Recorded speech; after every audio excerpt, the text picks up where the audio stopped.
Okay. My blade is already sheathed.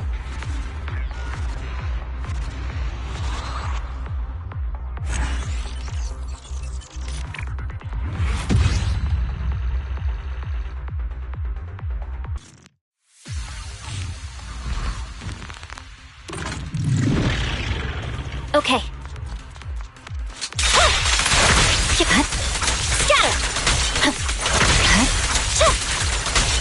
It's not time to sheathe my blade just yet. Weaken.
Confirmed. Good.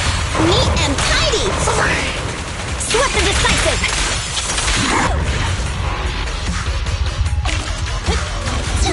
Get away from me! What's this? Evasive maneuver. Fracture!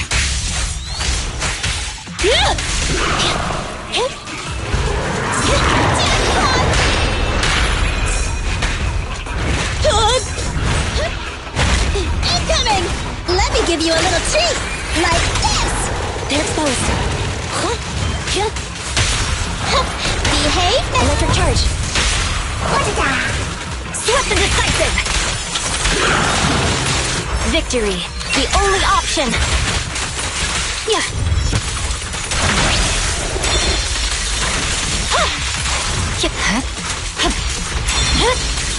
It's over.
I'll connect the call to the mayor now.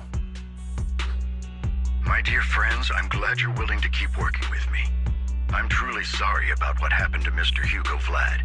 I didn't anticipate things would turn out this way. As mayor, I can't fully condone Mockingbird's actions, but personally, I had a lot of respect for Mr. Hugo Vlad.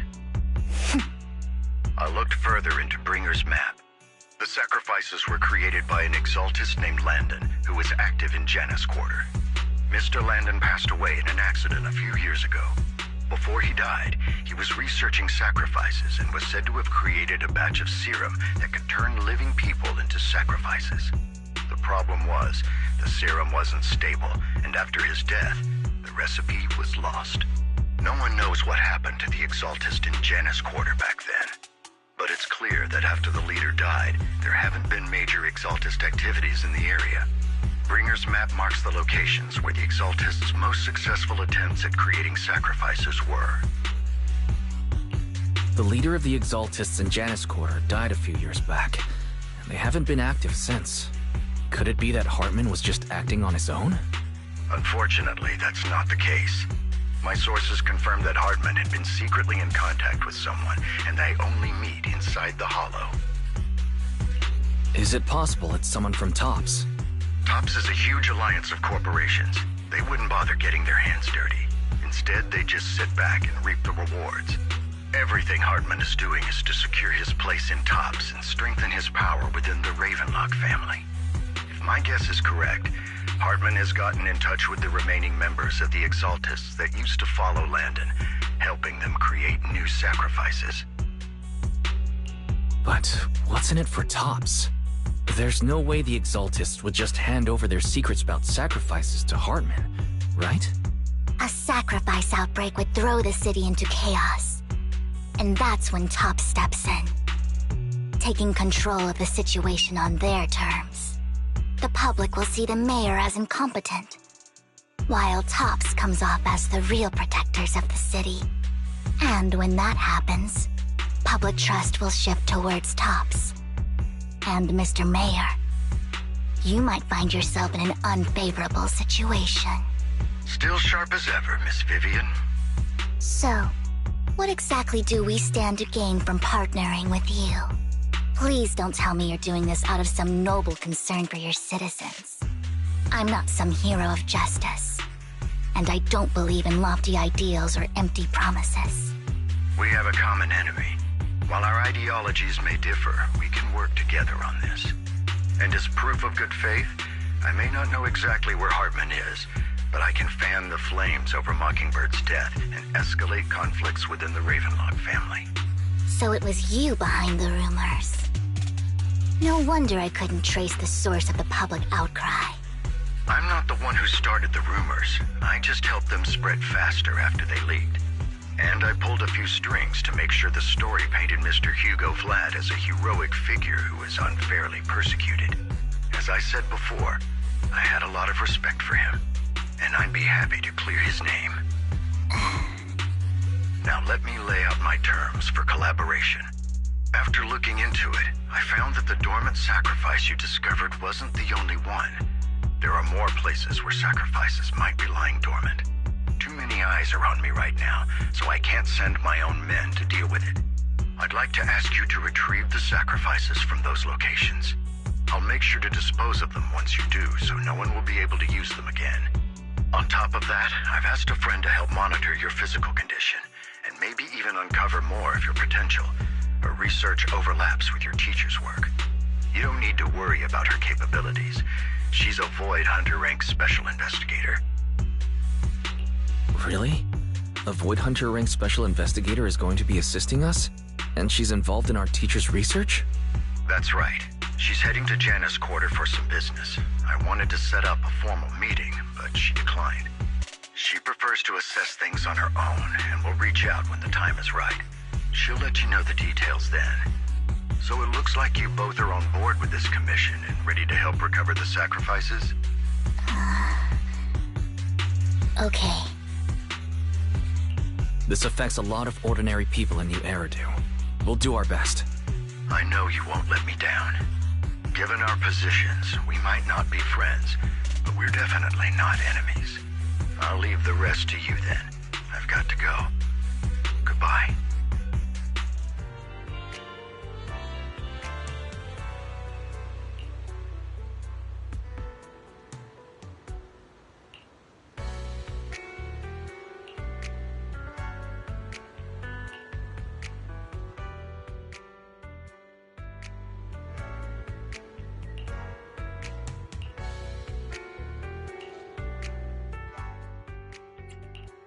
Ready and wait. Asset confirmed. Ready for combat.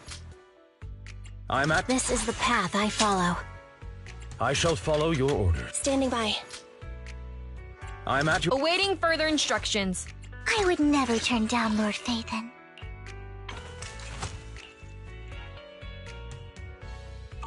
Good day, Lord Phaethon. You're ready. I shall follow... I would want a glass of nitro fuel.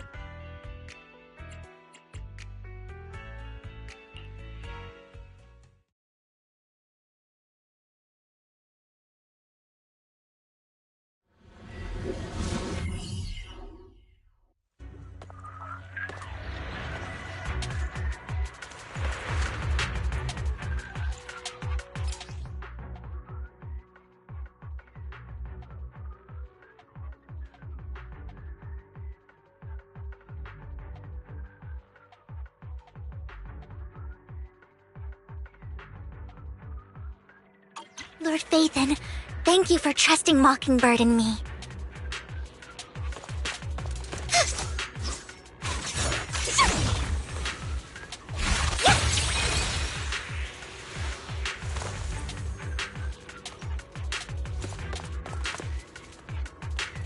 Fool.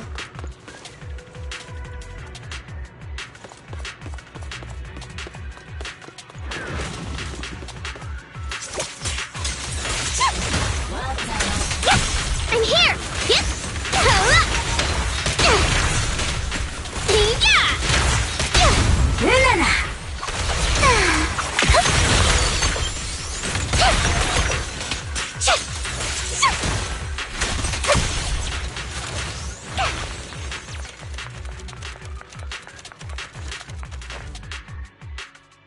Has someone already taken the dormant sacrifice from here? Or did the Exaltus decide to relocate it? No. If these dormant sacrifices aren't handled carefully, they could awaken and turn against anyone nearby. She wouldn't risk moving them unless it was absolutely necessary. Did she realize the mayor was looking into this?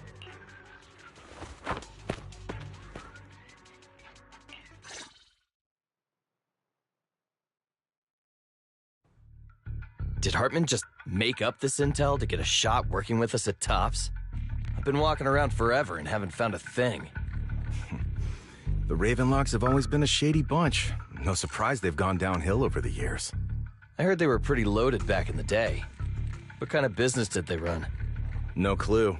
On the surface, their businesses seemed legit, but who knows what was happening behind the curtain. Probably something with the sacrifices. I mean, how else would he know about the dormant ones left around here for years? And he was so sure that even if those original sacrifices didn't work out, he had a backup plan. Backup plan? What could that be? Well, that's beyond me. I just happened to overhear something while I was next to Mr. Edmund one day. What's Tops planning to do with all these sacrifices, huh? For research? Do you think we'll ever have a normal life in the Hollows? Don't ask questions you shouldn't be asking. All right. There's nothing here anyway. Let's leave the Hollow and report back on what we found. And we'll make it just in time to clock out for the fieldwork shift. Let's get out of here first. Hartman, that fool. He'll do anything to get into Tops, even if it means playing with fire. She's an Exaltist. Human lives have never mattered to her. The more people get dragged in, the greater the danger. Vivian, you seem a bit frazzled. Who's this she you keep bringing up?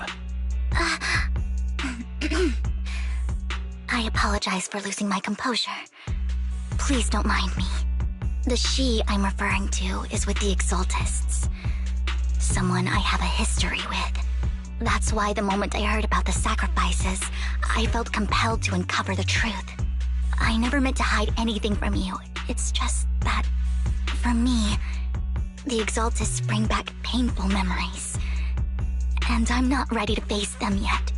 So, Lord Phaethon, please give me a little more time. Once I've gathered my thoughts, I promise I'll tell you everything. Sure, I'll stop asking. What's more important than an unspoken past is the person standing in front of me now. As for everything else, we can talk about it whenever you're ready to share. Lord Phaethon, if we weren't in such a hurry, I'd spend 3 whole hours singing your praises.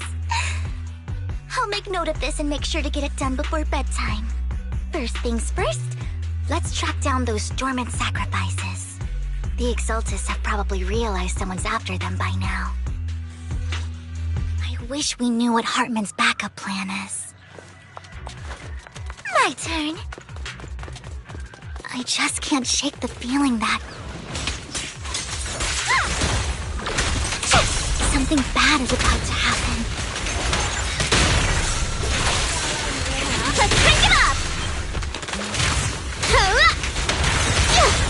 You better not get my trust dirty. Woo!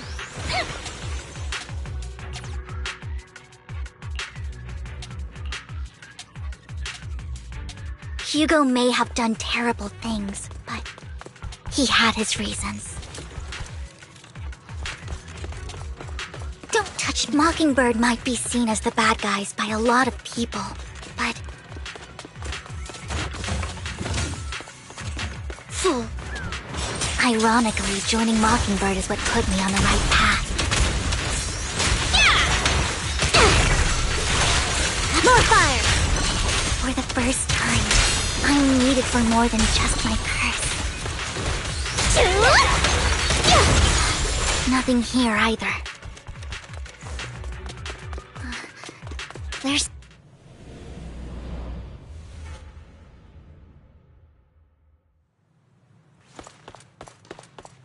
Don't touch me. Fool. Don't touch me. I knew it was you, Vivian.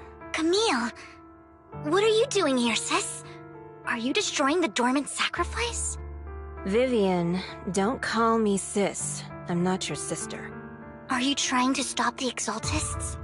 I never left the Exaltists. You know what Landon did back then! Lord Landon did it for the Creator. His methods may have been extreme, but they were necessary. Back then, you walked away. You should do the same now. We didn't meet today. Take your friends and leave. What's wrong? Are you being forced into this? I can help you. Help me? Like how you helped her? Vivian, you're crying. You see me, don't you? No, You haven't changed a bit, Vivian. No need to hide your tears. I know exactly. Don't show yourself around us again. Camille!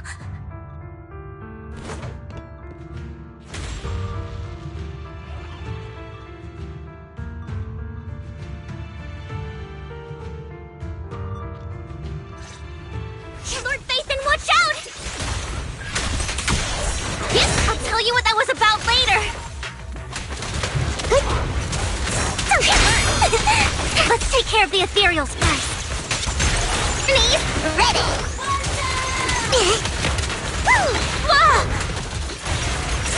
Who dares get between me and Lord Phaethon? The flames follow my flow.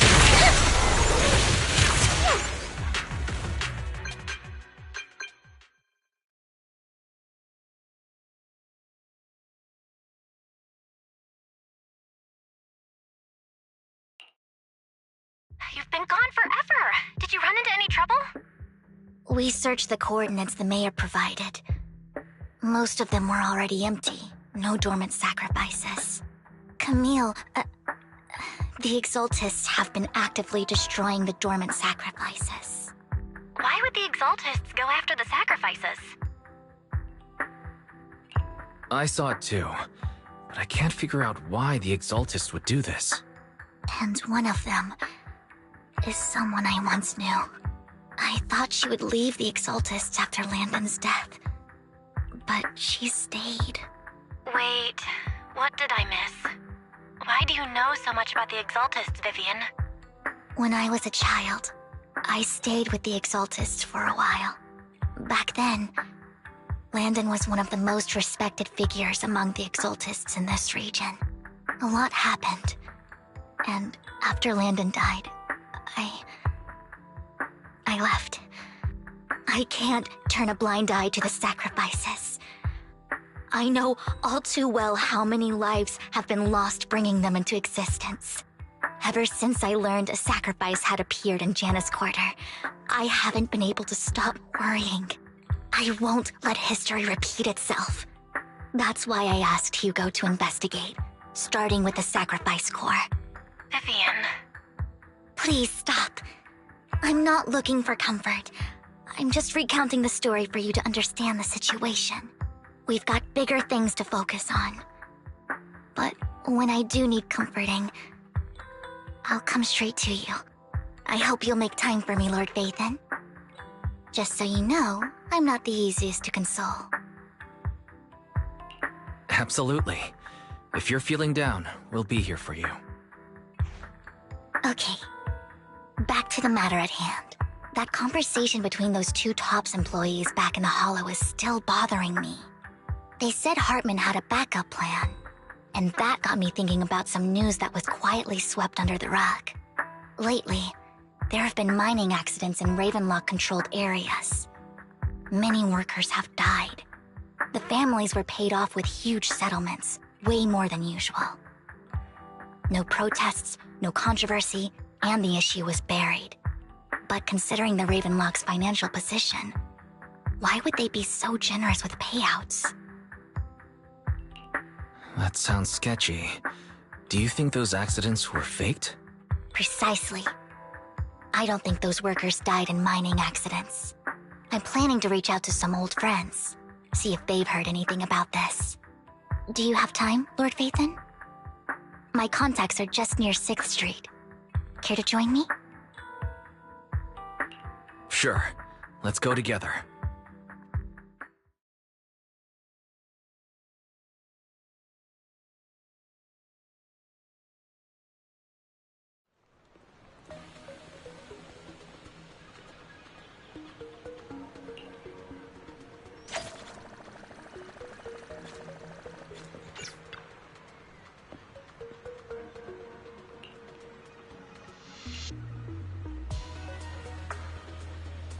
An old friend of mine said she has some new intel.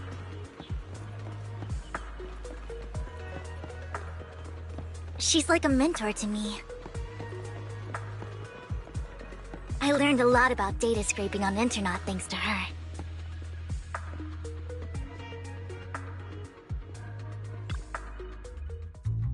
Rain! Long time no see. Yeah, it's been a while. Rain? So you're the old friend Vivian was talking about. Yeah, Phaethon. Long time no see. Rain! You actually know that Lord Phaethon is Lord Phaethon? No, I mean, you actually know Wise is Lord Phaethon. I didn't know right away. One time, I needed a favor from Nicole. I only found out after meeting them. I mean, who would expect a legendary proxy to be running a video store for a living? Oh, by the way, your idol... Rain! Let's not bring up old stuff. Lord Phaethon wouldn't be interested in that. Why are you all tense? Right! Lord Phaethon lives on 6th Street too, and might know your idol. Remember when you traced that post on Internet to 6th Street and actually went to check it out? And you came back all bummed, spouting nonsense. Like there was only a black cat at the location, and maybe your idol is actually a talking cat. Or something like that. I think I know that black cat. It hangs around our shop now. Lord Phaethon, please, let's drop this topic. Come on, Vivian. It's been years, and you still won't say who your idol is. If you'd just let me, I'd have tracked them down ages ago. I get it. You want to find the person who's important to you on your own. But you've tried so hard already. It's okay to lean on me a little, you know. I'm sure your idol won't hold it against you. I shouldn't have come to see you. Huh? What's wrong? Rain, Vivian said you might have some intel for us. Should we get into that first? All right, let's get down to business. Here's something I'm pretty sure about. The Ravenlock family's claim that those missing workers died in an accident? Don't buy it. The last signal from those workers was near the Hollow, then communication went dark. I think they were taken into the Hollow. And yesterday, I picked up that the Ravenlock family secretly hired some people to search the Hollow's perimeter. I caught a weird distress signal from someone and managed to track down the source. When I tried to reach out, the signal cut out completely. The last trace of the signal was near Lumina Square. Finding someone in real life isn't really my thing, so that's where you come in. Okay, we'll take a look around. You just said this is something you're sure of. Do you have anything you're not so sure of? I dug up some info online, and one thing stood out. A few days ago, there were some creepy sounds coming from an abandoned warehouse by the port. The place was locked up, so no one could see what was happening inside. Not sure if it's related to your search. If you don't find anything useful around here, it might be worth checking out. Well, that's all I have for you. Thank you, Rain. Don't get all emotional on me now. I'm just helping out a friend. This one's on the house. Consider it payback for the favor you did me last time. But if you still want to find your idol, hit me up. I've been curious for what... Alright, don't worry about it. I'll manage it myself. Stop being so nosy, Rain. Nosy? Nah, just professionally curious. What kind of person is worth all this searching, huh? But honestly, whoever they are in real life, they've become a part of you. You've come a long way in this search, Vivian. I much prefer the person you are now. So if you find this person, don't chicken out. Go meet them. People will appreciate you for who you are. Rain. I might not care about the real world or what it'll be like, but I hope everyone I know can live a good life. I'm counting on you to save the world, guys. All right, I have other business to take care of, so I'll leave the rest to you.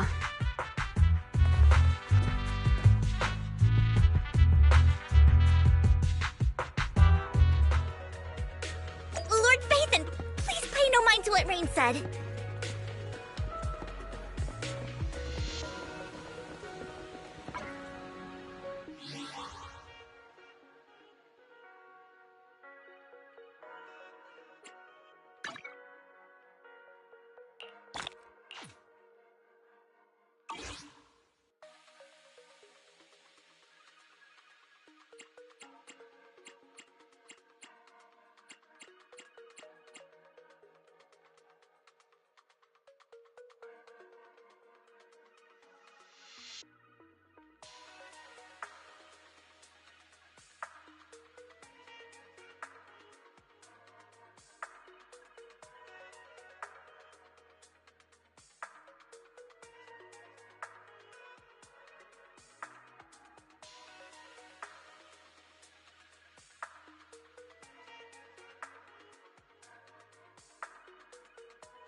Don't take me back, please.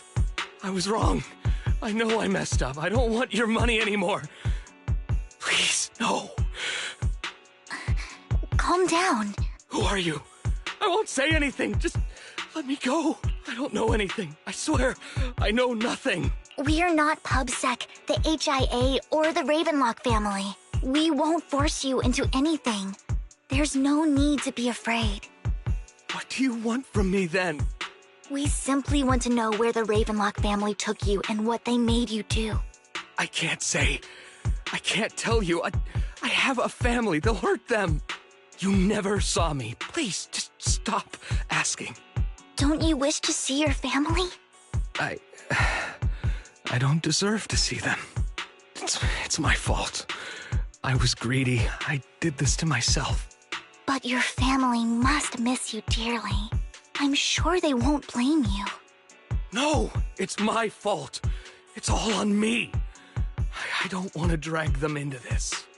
If the whole ship is sinking, no one on board can escape. I'm just a nobody. And right now, there's nothing I can do to change anything. If you care about your family and friends, now is your chance to stop the disaster before it's too late. Even a butterfly flapping its wings can send a tsunami surging across the ocean. No one knows how this will turn out, but if you do nothing now, the only thing waiting for you at the end will be regret. We're not here to turn you in, and we won't force you to confront them. You'll be safe with us. I'll help you return to your family. But you must tell us precisely what happened.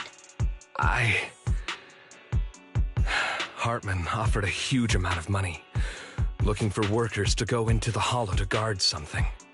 The money was way too good. We all kind of figured something wasn't right.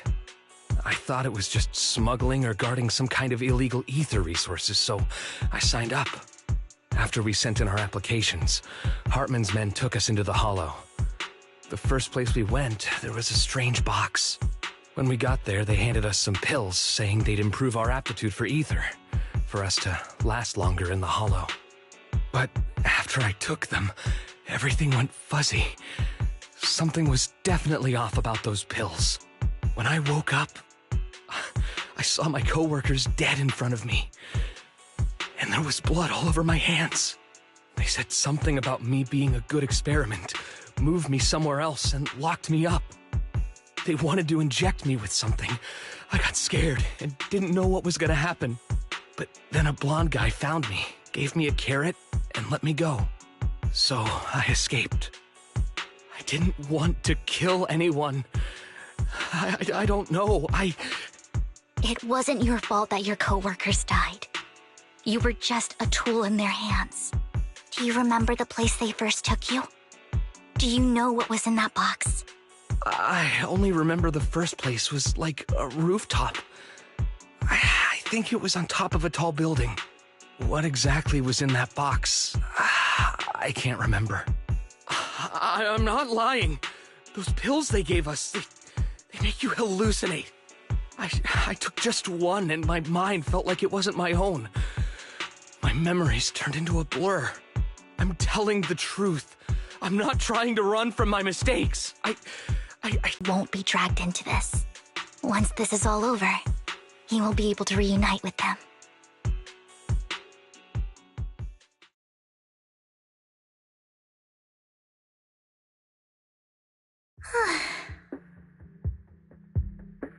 Sometimes I wonder if you've had some kind of special training, Vivian. No matter who you're up against, you seem to analyze the pros and cons and make a judgment in no time. Actually, I wasn't always like this. I used to run away when things got tough. There was even a point where I just wanted to disappear. As if my very existence was the source of suffering. I wondered. Perhaps leaving it all behind could put an end to the pain.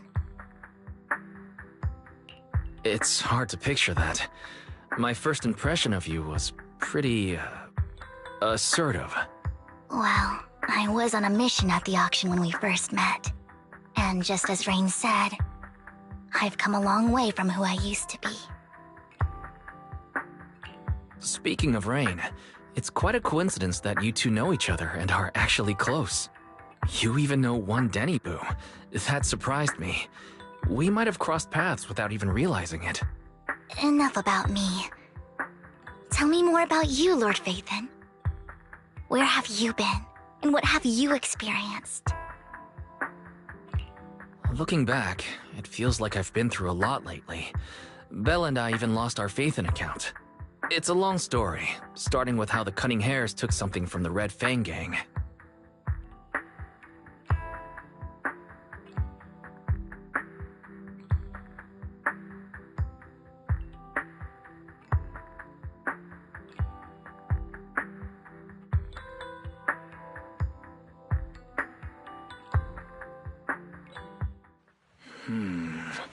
It should be around this area. Belle told me there's a highly rated store here.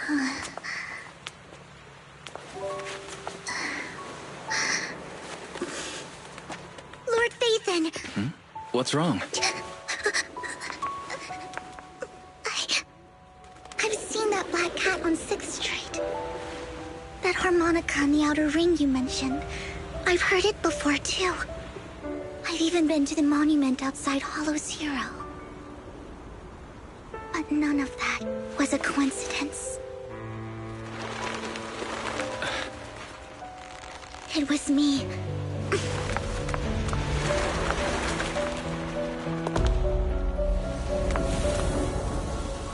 Following you, and now I've finally made it to your side. Ever since I was little, I had been seen as the bringer of bad fortune. I had traveled to many places and witnessed far too much misfortune. Every tear I shed brought disaster. I've heard too many curses to count. I loathed my tears as much as I despised my own existence. Wherever I stayed, tragedy followed. I had roamed too many places, and each time, it ended the same way. I didn't know where I could go anymore. One night, I stumbled upon a post discussing me. Whether they knew me or not, everyone seemed convinced that I was the source of the curse. Some mocked me with cruel intent. Some wished I would vanish, and others speculated maliciously. It really seemed that my very existence was a disaster. In that moment, as darkness enveloped the city, I saw lights flickering to life all around New Eridu. So many lights, and not knowing where to go, I thought, if only I could disappear into those lights. I made up my mind, and right then, my phone rang. I decided to take one last look. I wanted to know who left me my final message from this world. It was you, Lord Phaethon. Huh? Me? Yes. And I checked with the other Lord Phaethon. You were the one using the account at that time. But I know you probably don't remember it. After all, it was just an ordinary day, with an ordinary post and meaningless comments online. But for me, it was the night I finally realized where I could go. I wanted to walk the paths you had walked, see the sights you had seen. And then, one day, share it all with you, face to face. So, I have to ask, what exactly did I say in that reply? Well, you'll have to figure it out for yourself. I'm not telling you. You're putting my memory to the test. So, Lord Phaethon, thank you. Not only for that comment you made that day, which was a silver lining for me, but also for giving me the courage to become who I am today. The Vivian standing right in front of you now, Lord Phaethon. I truly like who I've become.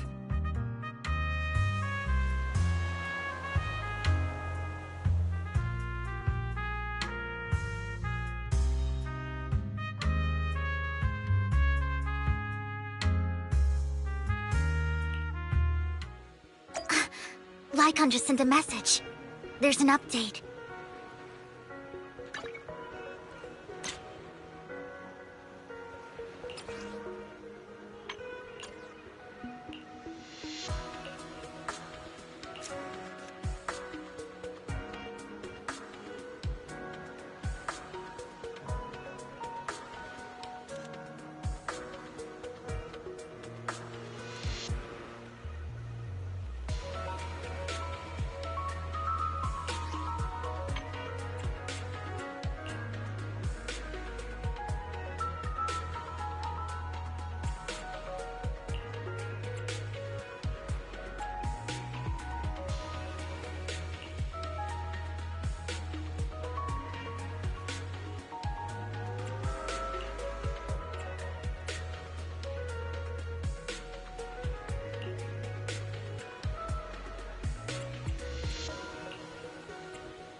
Wise, you're back.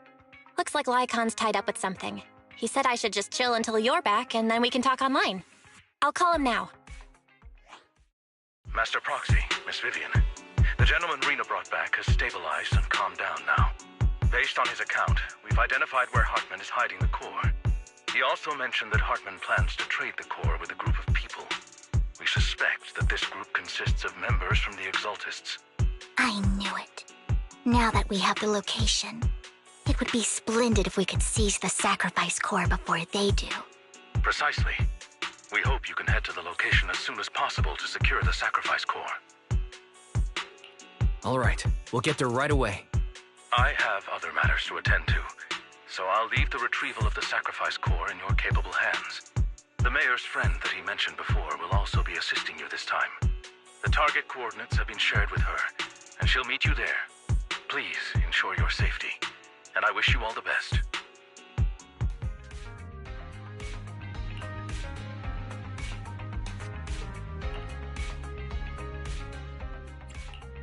Awaiting further I would never. This is the path I follow.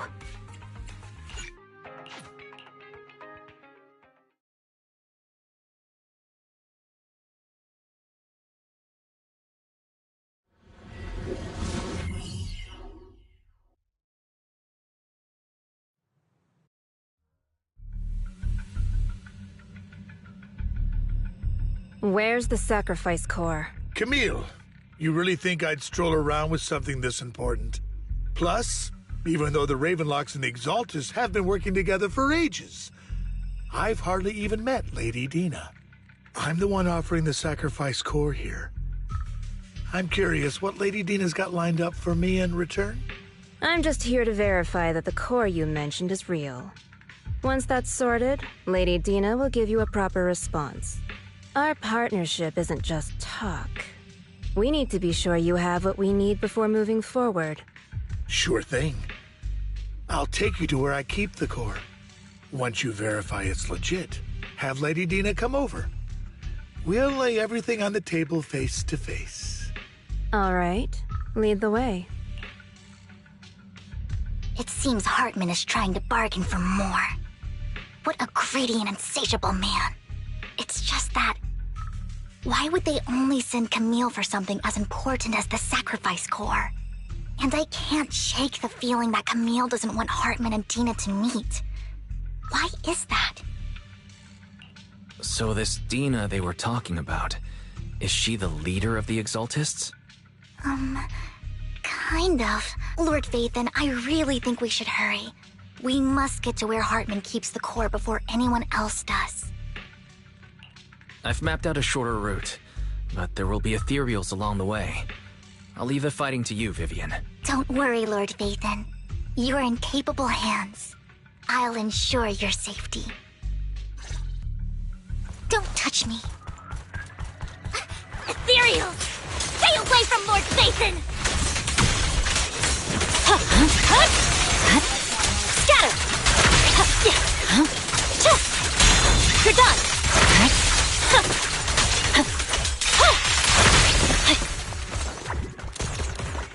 Looks like Hartman's trying to negotiate for more leverage.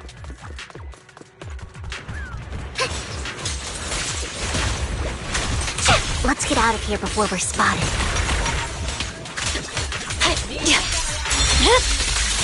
Weakling. Let's keep moving, Lord Vathan.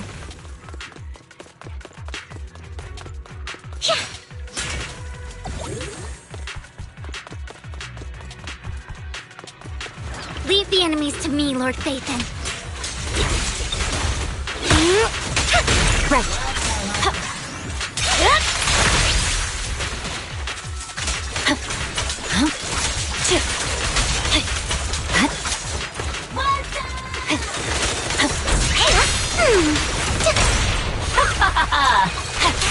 Lord Vathan? They're still over there. Looks like they're arguing.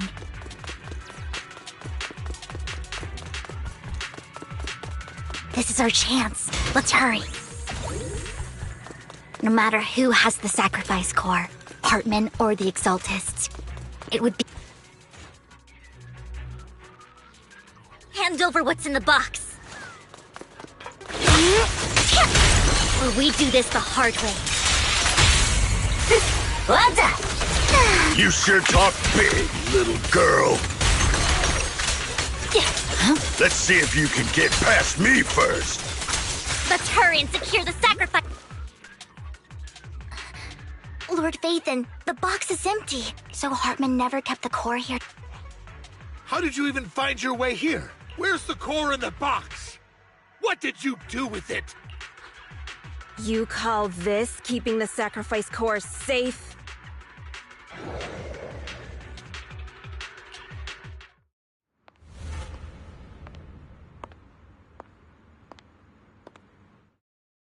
Vivian, it's been ages. Dina! Oh my, you actually remember me. So sweet. Look at you, thriving. I thought you'd totally forgotten about our past. So, tell me, do you ever dream about the people you've killed? Are they crying in your head all night? Back then, I had no idea. You had no idea? While you were soaking up all that love from your daddy and everyone else, you had no idea what was going on? I wasn't... Lady Dina, Miss Vivian didn't actually... Camille, when did I say you could meet up with Hartman today? I just wanted to make sure the sacrifice core is legit. I was worried Hartman might try to pull a fast one on us. Really? So loyal. I thought you'd be more like the old days. Just a few words from Vivian and you'd be plotting my demise. Just like what you did with Father. I won't, Lady Dina. Don't even think about betraying me, Camille. You owe me for what went down back then. However, I do understand your worries. This core, it's fake. No way! I got this straight from Hugo. It can't be fake. How can you just claim it's fake without any proof? Ugh, seriously?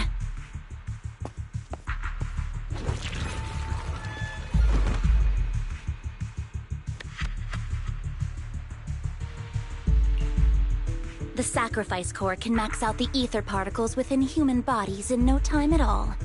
But look at your little subordinate. How uncouth. He's making Vivian.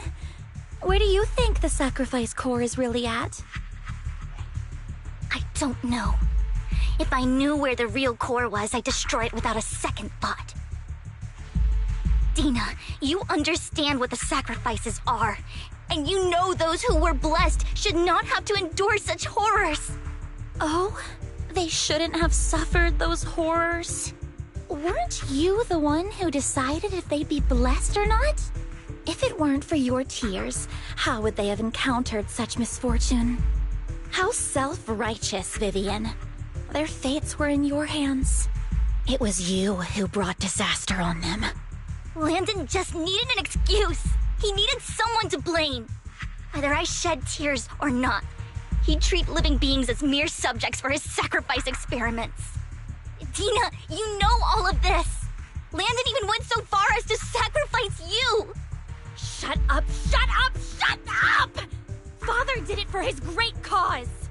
Vivian, why do you always mess everything up for me? Everything! You did it before, and now again! You just had to ruin my plan. I was so close to fulfilling Father's last wish.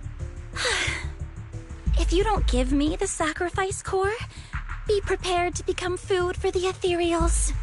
I told you I don't have the sacrifice core. Otherwise, I would have destroyed it already. Lord Phaethon, find the right moment to retreat. She can be quite unpredictable when her temper flares. Oh, really? You don't have it? Then I suppose there isn't a reason to keep you alive.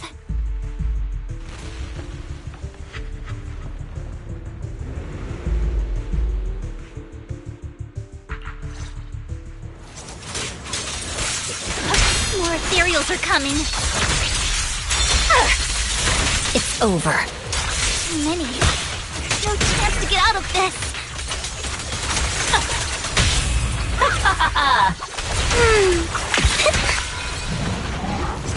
Who dares get between me and Lord Phaethon?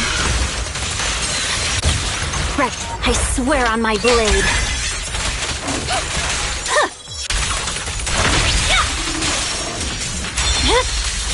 My blade. Stay away from Lord Phaethon! There are so many.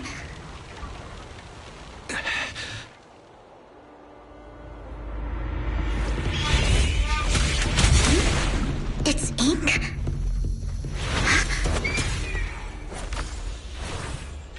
Shun Palace, good fortune, closed gate, safety. What? An evil miasma gathers here. Another place of conflict. If you wish to avoid disaster, then head southeast.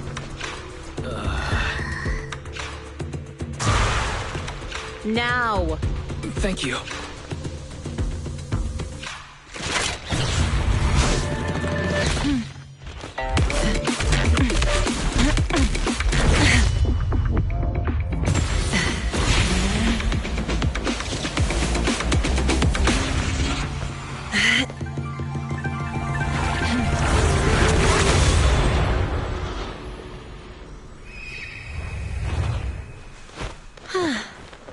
Finally, peace and quiet.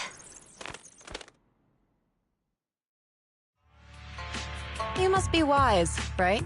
Mayflower mentioned a special partner might need my help. May I ask, who are you? I'm the 13th generation master of Yunque Summit. You can call me Yishuan. Mayflower passed along your info, and I was curious what kind of person you are, so I came to see. At first, I thought it might be a hassle, but your energy feels really calming. Quite nice, actually. So... Guidance. Guidance? What does that mean exactly? Unfortunately, this isn't the right time or place to talk. I have some investigation work to catch up on, and it seems you've got quite a lot on your hands, so let's part ways for now. I'll find a good time to visit you soon.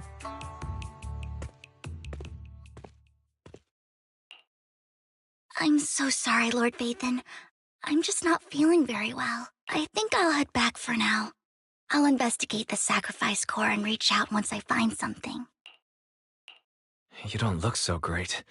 Let's get out of here and figure things out later.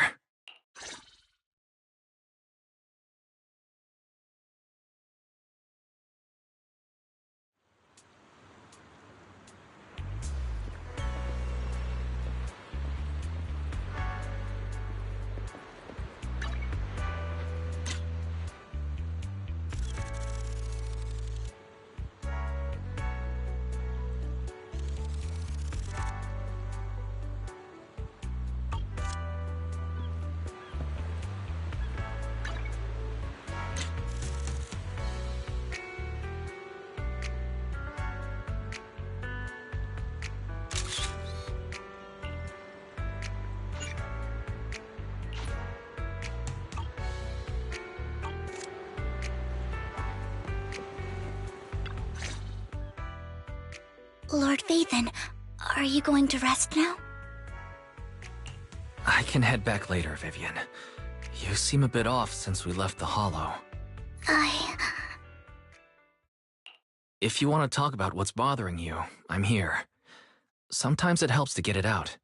I didn't mean to keep my past from you, Lord Phaethon. When I was little, people thought I brought misfortune, so no matter where I went, no one wanted me around for long. Then, one day, Landon adopted me and brought me to the Exaltists. There, I met Dina, who was so kind to me, treating me like a dear sister.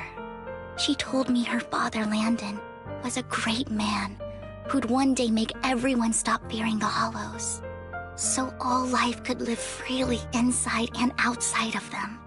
Dina helped Landon pick people for the blessing, and everyone in the Exaltists respected her greatly. Those who received the blessing would have a better ether aptitude, allowing them to enter the Hollow freely without fear of sudden disaster.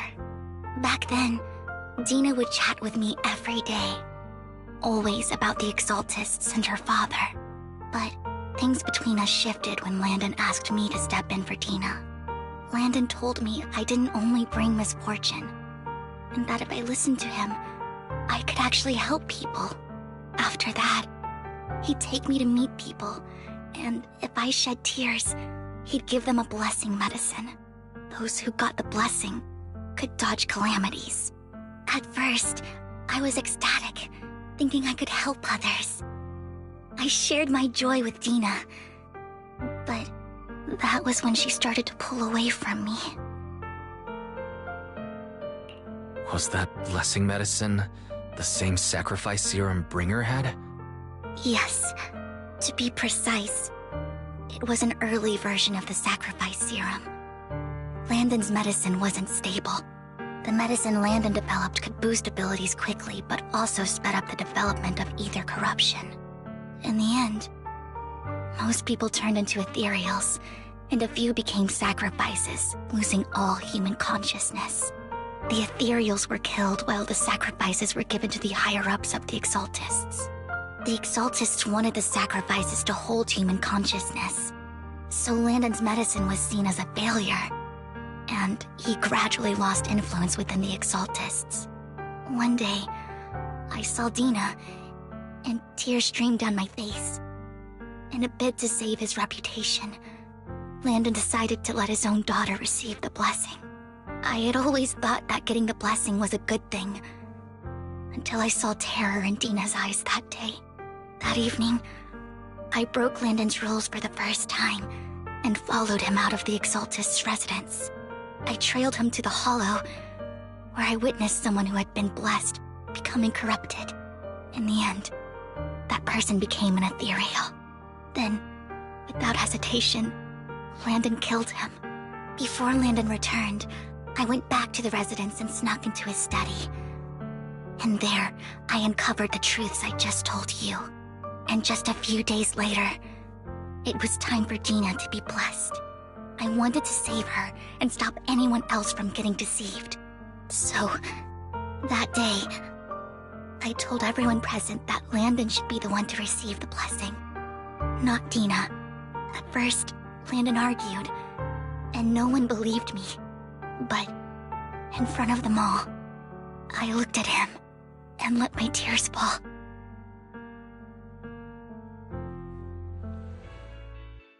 Lord Landon, please accept the blessing. Vivian, you... Why won't you accept the blessing? Were you lying to us? Ungrateful fools! You have no use anymore! Liar! Run! Run! Dina! Dina, wake up! We have to go! Vivian? What's happening? Listen to me! Lord Landon's so-called blessing isn't...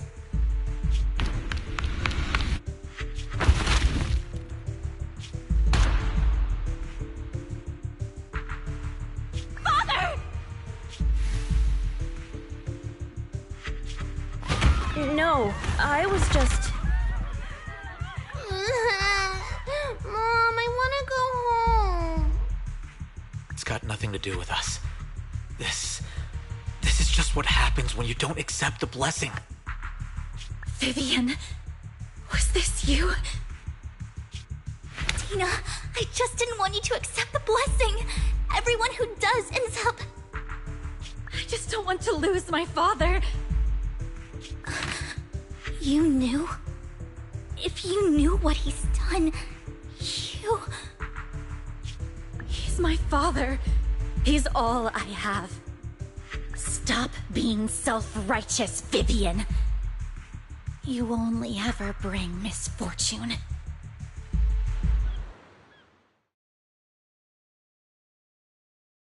I thought once Landon was gone, Dina would leave the Exaltists.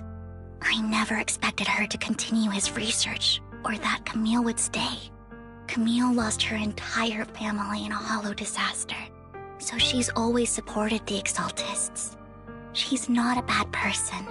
She's just someone searching for hope. She joined the Exaltists very early on, and even watched Dina grow up. That day, she was just so desperate to save Dina that she... All these years, she's been following Dina, taking care of everything out of guilt, I think. But I didn't just fail to save Dina. I trapped her. I see misfortune approaching, but I can never change its course or avoid the bad ending. Maybe I really am a bringer of misfortune. No, you're not the one causing trouble. Whatever went down with the Exaltist, it was Landon who was pulling the strings. As for Dina and Camille, they knew the truth and they made their choice. The hollows and the disasters they caused took more than just their loved ones. Not all survivors cling to obsession and hatred like those two do. Lord Phaethon. You need to believe in yourself, Vivian. From what I can see, you're handling the sacrifice crisis pretty well on your own. Besides, you told me you really like who you've become. I hope that you can believe in that, at the very least. Yes, that'll always be true. Thank you for listening to my story today. Years have gone by, but I've never had the courage to face all this. Maybe Dina and I were meant to meet today, so I could finally spill it all out. It lightens my heart a little. Lord Phaethon, you truly are a wonderful listener. Not just today. Whenever you're feeling down, know that I'm here for you. I will. It's been such a long day. You must be exhausted. I'll track down the location of the sacrifice core and let you know what I find. Good night, Lord Phaethon.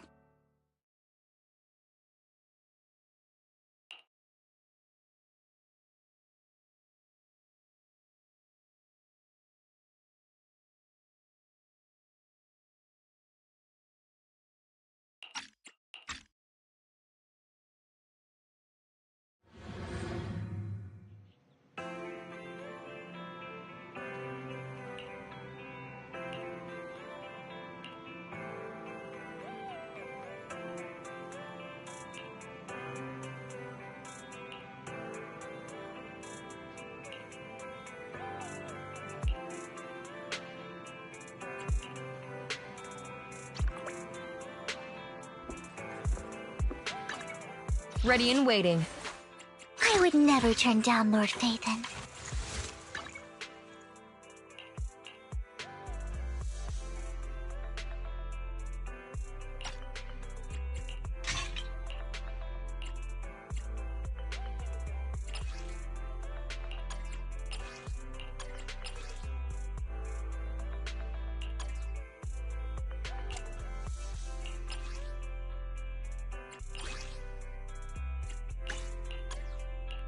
Good day, Lord Phaethon.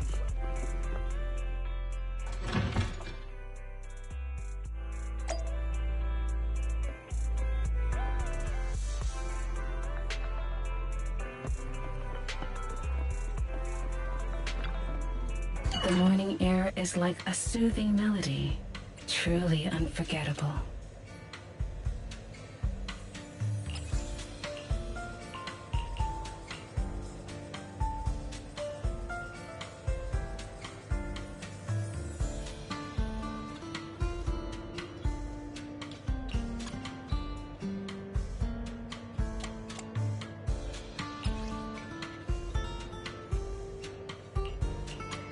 The joy that this delicious composition brings is truly remarkable.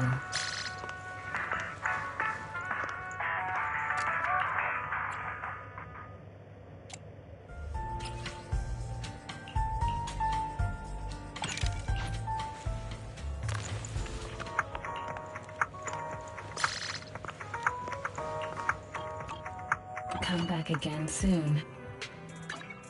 Ready and waiting. Standing. I would never turn down Lord Phaethon.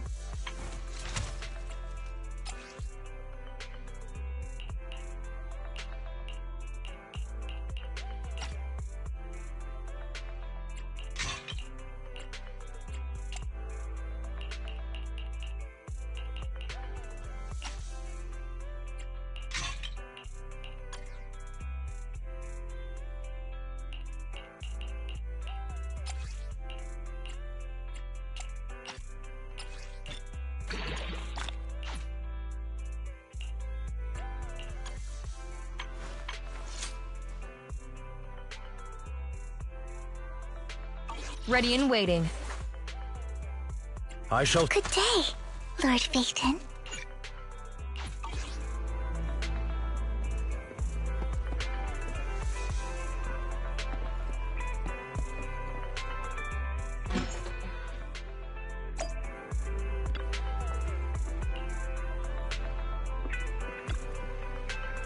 Madalda.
handle it!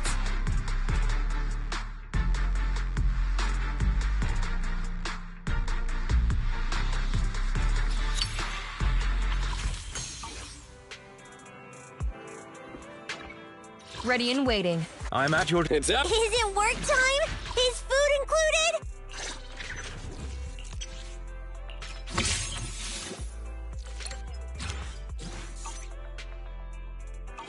Sokaku, ready!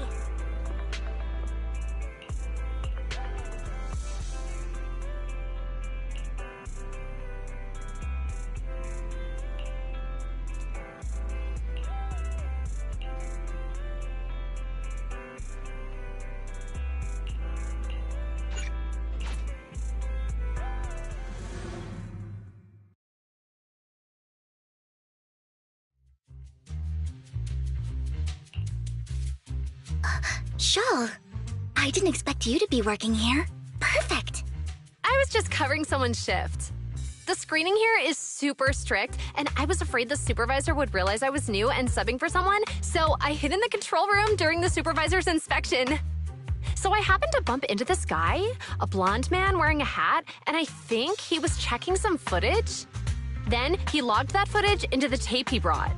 Later, I found that part of the footage had been wiped. Blonde, wearing a hat. Could it be Hugo? Do you know him? I think it's him. If it were Hugo... I think I know where he would hide the tape. Thank you, Shaw. You were a big help. Great! You also helped me a lot when I started working. I used to make mistakes all the time. If it weren't for you cleaning up my messes, I would have been fired ages ago. So I'm happy I could help you too. All right, go ahead and do what you need to do. We'll catch up another time.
If I'm not mistaken, you and Vivian share the same goal. Silence is no good for negotiation. I just don't want Dina to reach a point of no return. Hasn't she already reached that point with what she's doing? The formula for the Landon serum was lost, but a batch survived, and Dina was able to develop a substance that can be used for mind control. She's trying to combine the two to make sacrifices that would obey human commands.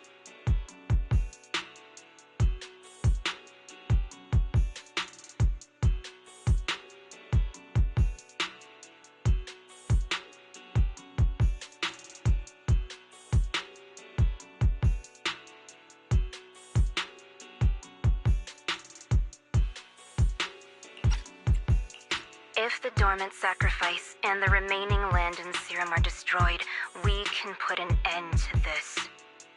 Dina's concoction can't create sacrifices on its own. And the sacrifice core? That belongs to the creator, not her. Although I find Landon's methods despicable, I can't deny that the Exaltists and the creator are leading us in the right direction. I just don't want Dina to spend her life trapped by her father's mistakes. I mean, no offense, but I find your protectiveness rather weird. I will confirm the location of the dormant sacrifice and find the chance to relay the information to you. I do not want any of my people to be going into danger. As for the sacrifice core, I can only guarantee that it will not fall into her hands. As for how things will ultimately play out, the creator will guide me.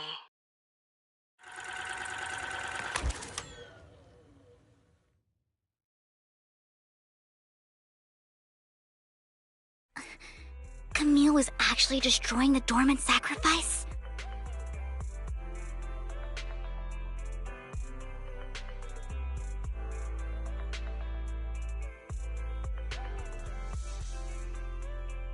Compared to Camille's motives, I'm more concerned about whether Hugo has more plans lined up. Hugo... Wise, Lycon just sent a message saying he's got something urgent that he needs to talk to us about now. All right, let's patch him in. Master Proxy, I apologize for disturbing you. We have just learned that the Ravenlock family will host a banquet tonight. This banquet is rather special, as they're allowing members of their family to invite business partners to attend. With Hartman at the center of controversy, there are many members of the family who are eager to use this opportunity to replace him. The mayor has been spreading rumors of a young tycoon who inherited a sizable fortune and is looking to partner with a person from an old and influential family. This information has lured a young man named Burton from the Ravenlock family. So, you want me to pose as this tycoon and use Burton to infiltrate the banquet? Correct. And Hartman's study is also located within the venue. I see. Hartman's study might hold valuable information. It seems like there's nothing left for me to do. You can attend as her +1. +1? Lord Phaethon, please go with me! Master Proxy, it seems Miss Vivian requires your presence, so... Yes, just your presence will help me immensely! Sure. If we go together, we'll be able to keep an eye out for each other. I'll accompany Vivian. I'll send you the time and place for the meeting with Burton. If you encounter any danger, please evacuate immediately or contact me for backup. I hope everything goes well for you tonight.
Miss Banshee, I believe I've shown you my sincerity. Now how about you?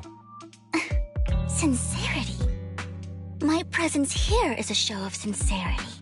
If we're to work together, Miss Banshee, you should drop your pretentious act. I am well aware of the ways of the Ravenlock family. If I were to come empty-handed, I probably wouldn't even be able to make it out the front door tonight.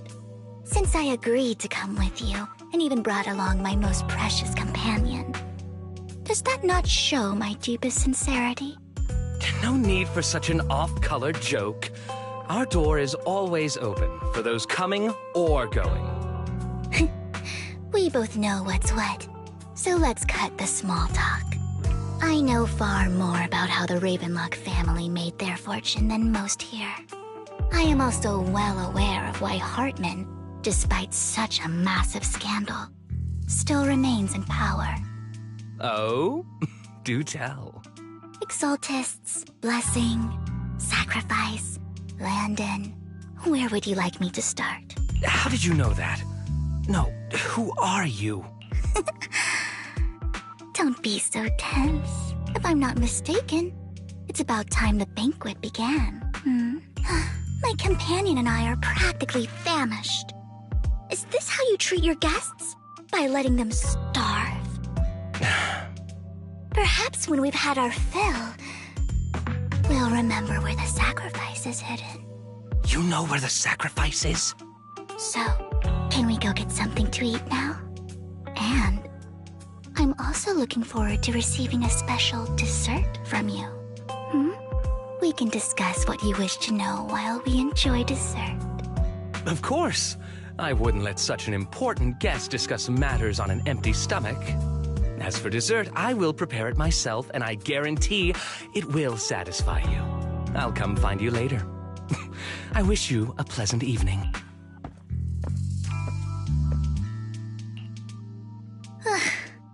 These kinds of people are exhausting to deal with.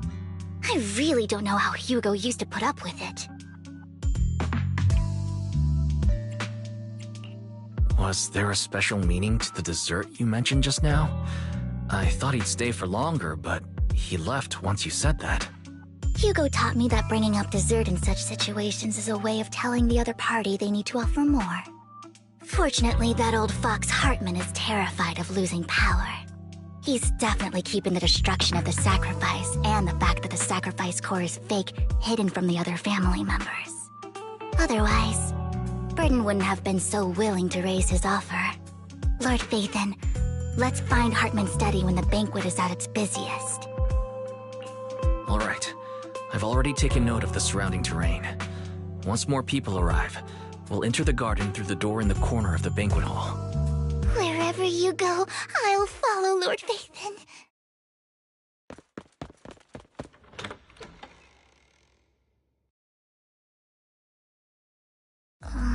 Isn't this going a bit too well? The security outside of the manor is really strict, but maybe it's more lax on the inside. Let's assume we got lucky.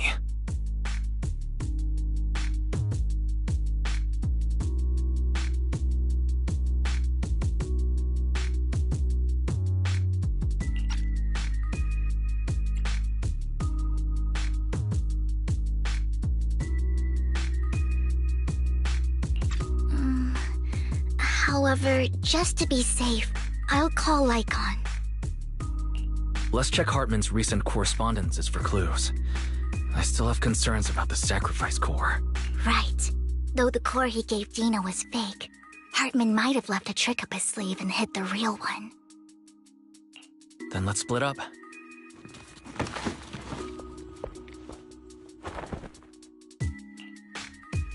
Esteemed guests, is the catering at the Ravenlock family banquet not to your satisfaction? So much so that these two distinguished guests felt the need to come to my humble office to scavenge for food. Don't want to come out? Well, after all, you don't have long left. Burton, that greedy idiot, fell for the mayor's trap. But I never expected that he would bring you into my territory. I suppose I should thank him. Otherwise, I would have had to go to great lengths to eliminate you. Vivian, Phaethon, give Hugo my regards. Tell him I shall be taking the wealth and power of the Ravenlock family for myself.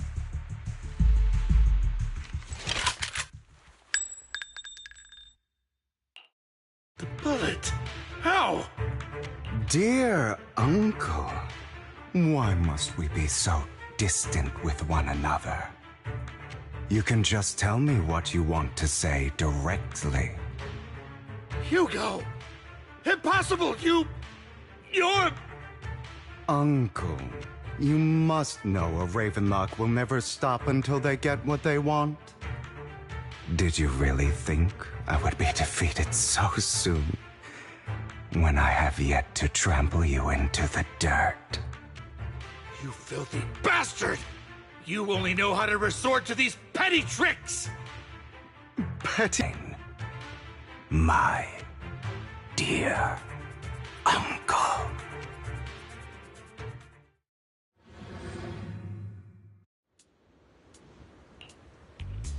Faking my own death. Hope it's all worth the theatrics in the end. It was just to keep Hartman off my back, but maybe I went a little overboard. The manager must be pretty shaken up. I should apologize at some point.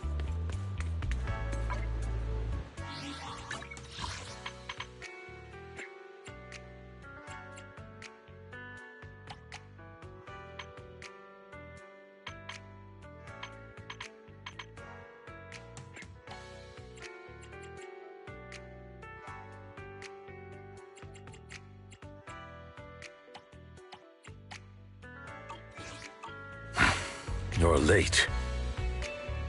So strict. Spare me a moment to catch my breath, will you?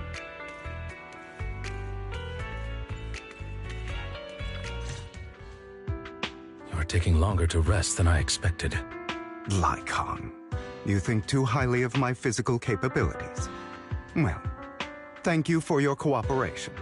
I must say, if nothing else, at least your acting skills have improved. Why do you look so angry? You should be happy.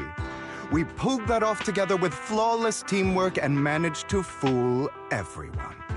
Drop your foolish facade. I'm glad you still remember the code we set all those years ago. And thank you for ensuring your sleight of hand didn't deteriorate. Oh, right. I should also thank the blood bag hidden in my clothes and our other props. Do you remember when we last used this trick? It was probably ages ago. Sometimes I really don't understand you. Have you never thought about what the consequences would be if I didn't understand your code? If I decided against helping you? Or if I just couldn't control my strength properly? You'd understand it. Of course, if things really did go awry, I had alternative plans.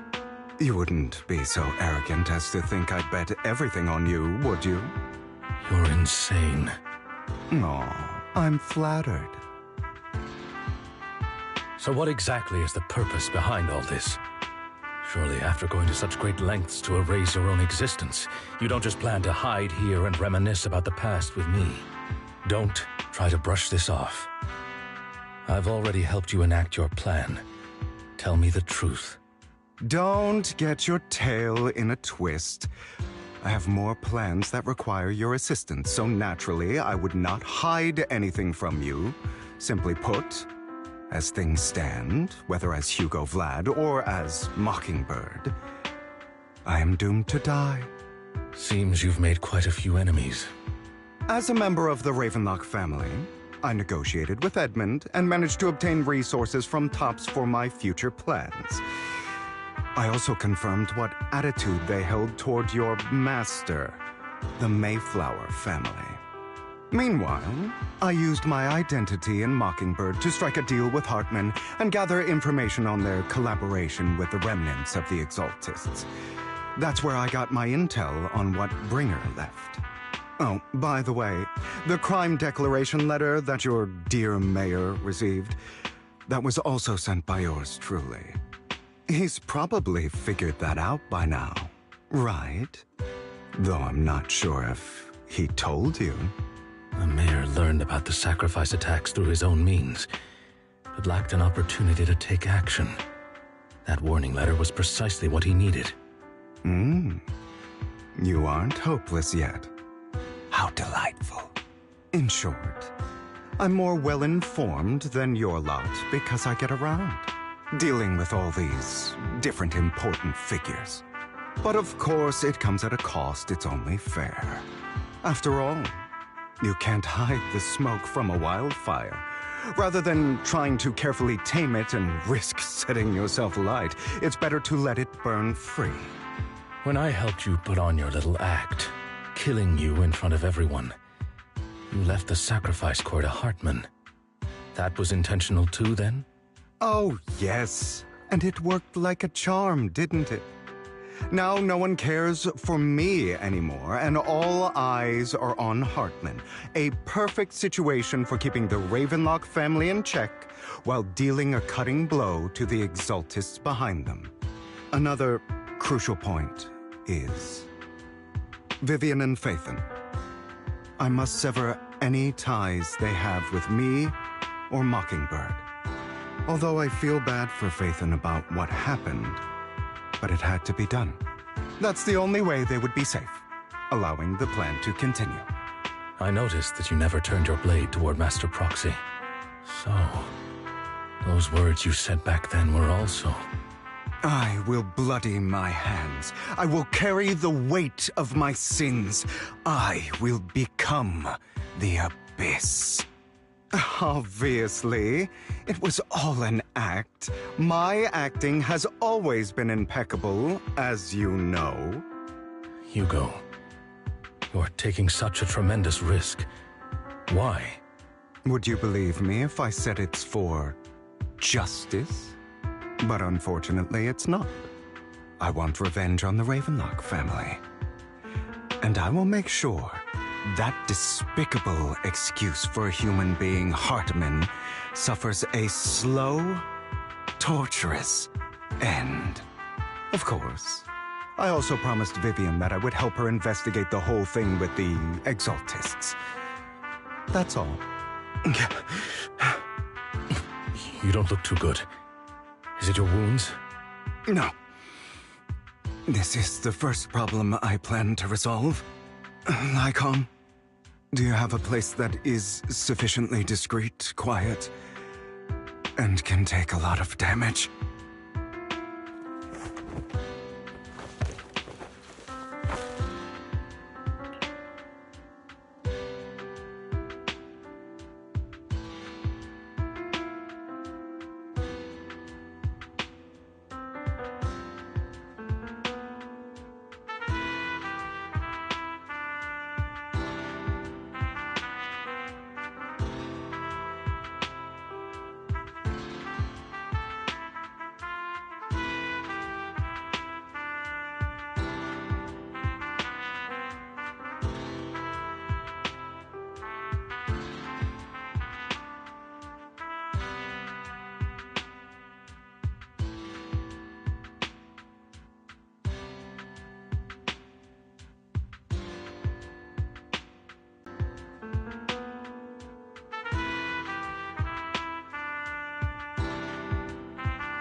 What exactly are you doing?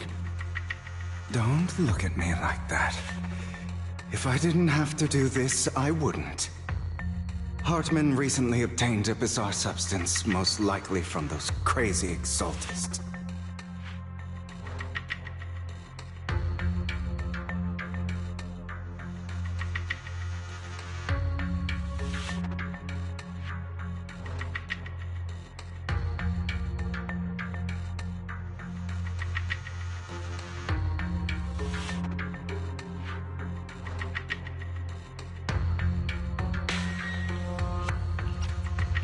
After use, it allows control of the victim's mind.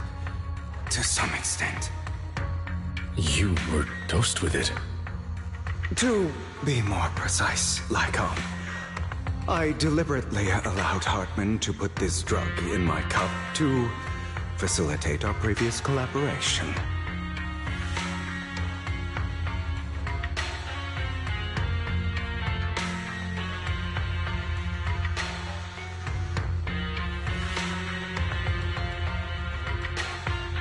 After finding out about it, I quickly found someone to help analyze its composition.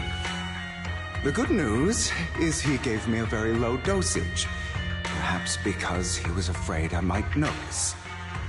There's a different medication that can delay its onset, preventing me from actually being under his control. I simply need to put on a show in front of my dear uncle.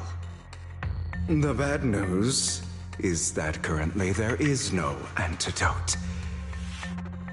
When I delay those effects, however, they will accumulate and erupt when my body reaches its limit. It may even break my mind. And that's exactly what's happening now. I need to endure those accumulated consequences. So, I will lock myself in this room for however long that takes. I've tied my limbs to prevent me from smashing this place or accidentally hurting myself. Anyway, after you leave, do not open this door, no matter what you hear. I recommend seeking professional medical assistance. This is advice I received from a doctor. Or are you saying you don't believe I can make it?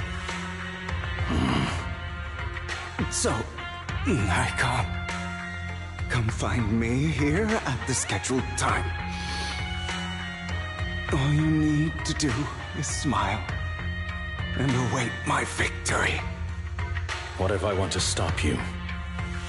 You know you won't succeed. You never have. And you never will.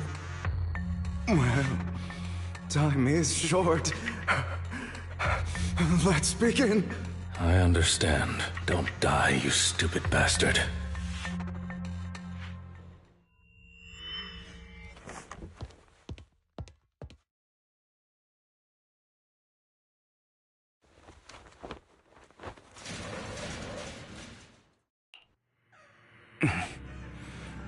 Is this because the side effects haven't worn off yet? Lycon's late. I'm surprised. Or is something wrong with time itself? Looks like someone's over there. Might as well go ask.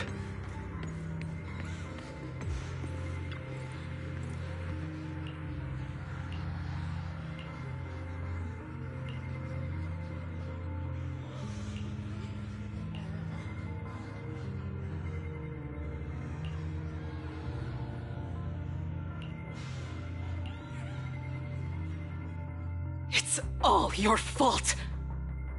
I wish I had never given birth to you!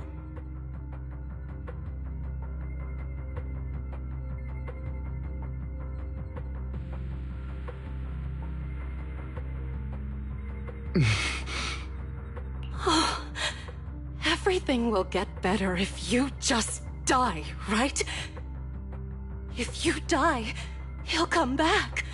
We'll have another, more perfect child. One who will inherit the Ravenlock family bloodline. Then I'll be able to escape this pain. So, Hugo, for the sake of Mommy's happiness, just die, okay?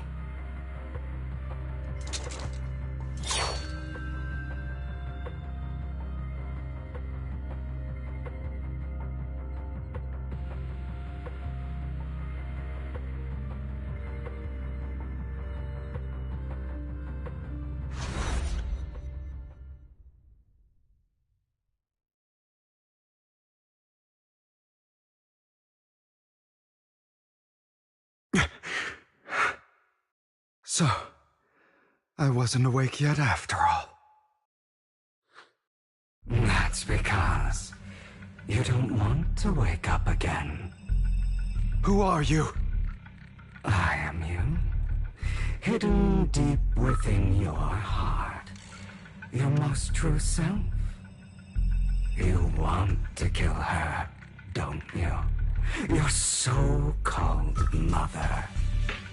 Every time she beat you without reason, when she tried to gouge out your eyes, when she sold you into that hell, laughing all the while.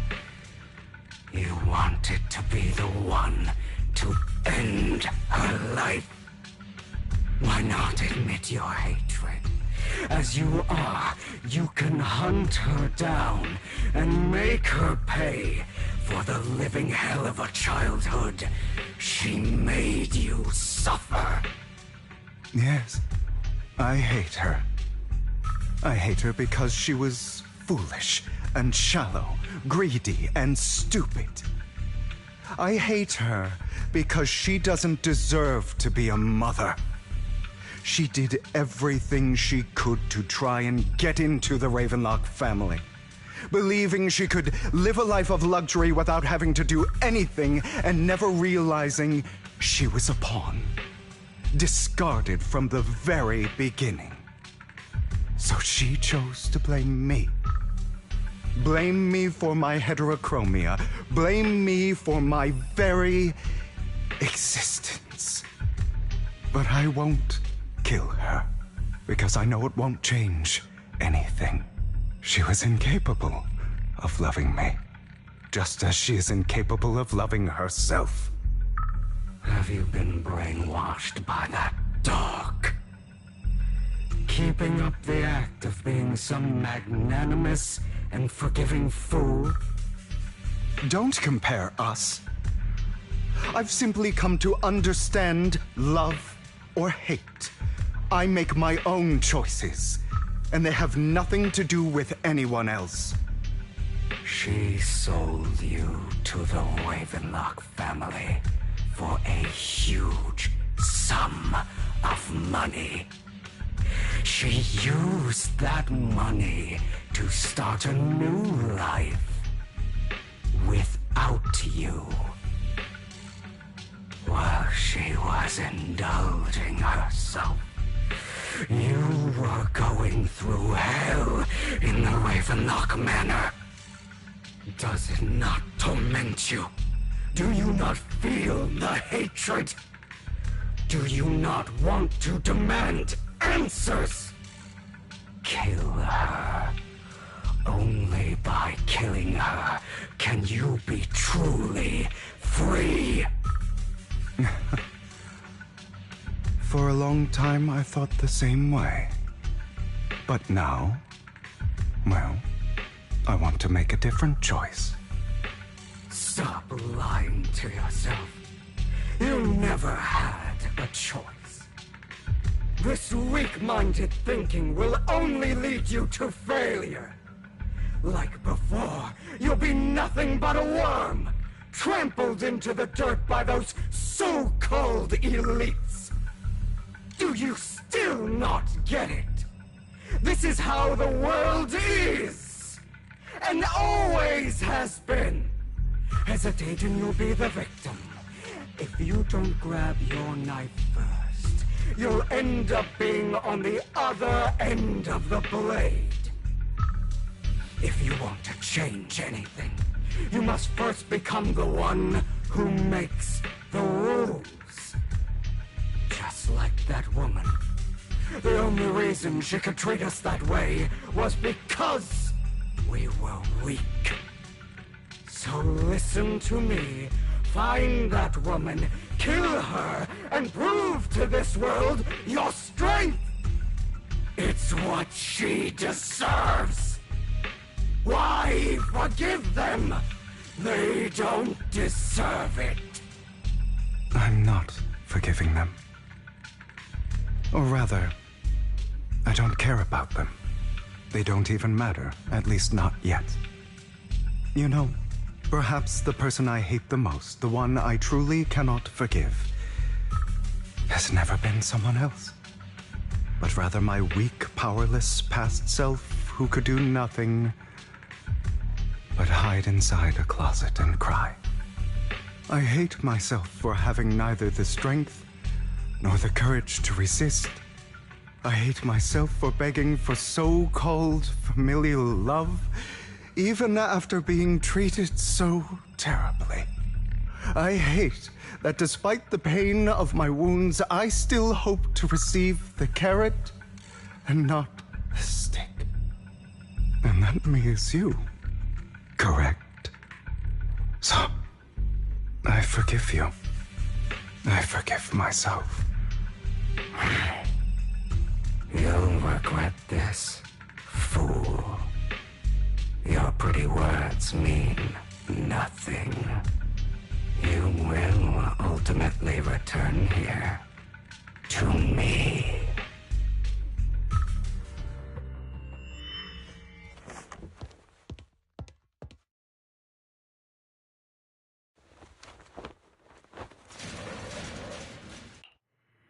I see.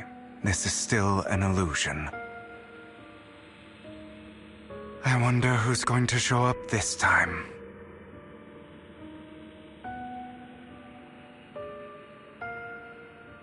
Brother! Hugo, let's play hide and seek! I'm already hiding! You'll find me, right? Like you always do! Serena.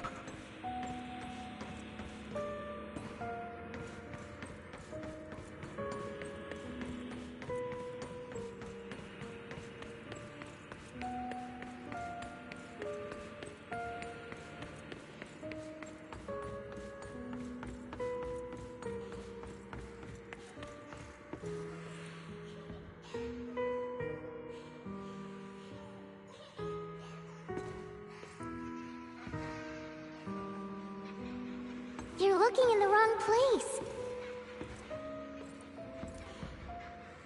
I found an even better hiding spot this time. Harder to find than any place you showed me.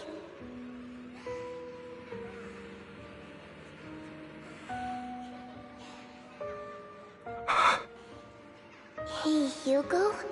Do you ever wonder why I had to die? It was because of me. That's right. It was because of you. It's all your fault. If only you didn't exist, I wouldn't have had to suffer.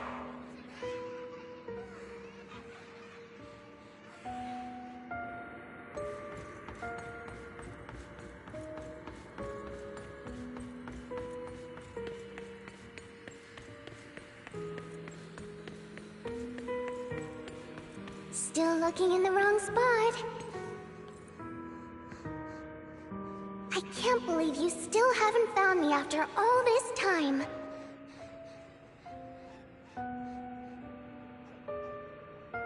Have you forgotten about me?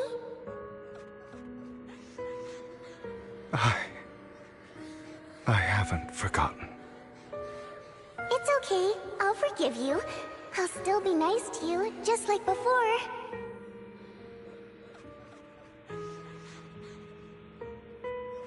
I was the only one who was ever nice to you, wasn't I? Yes. Then tell me, why do good people always suffer? Why is kindness always punished instead? Tell me, Hugo, why?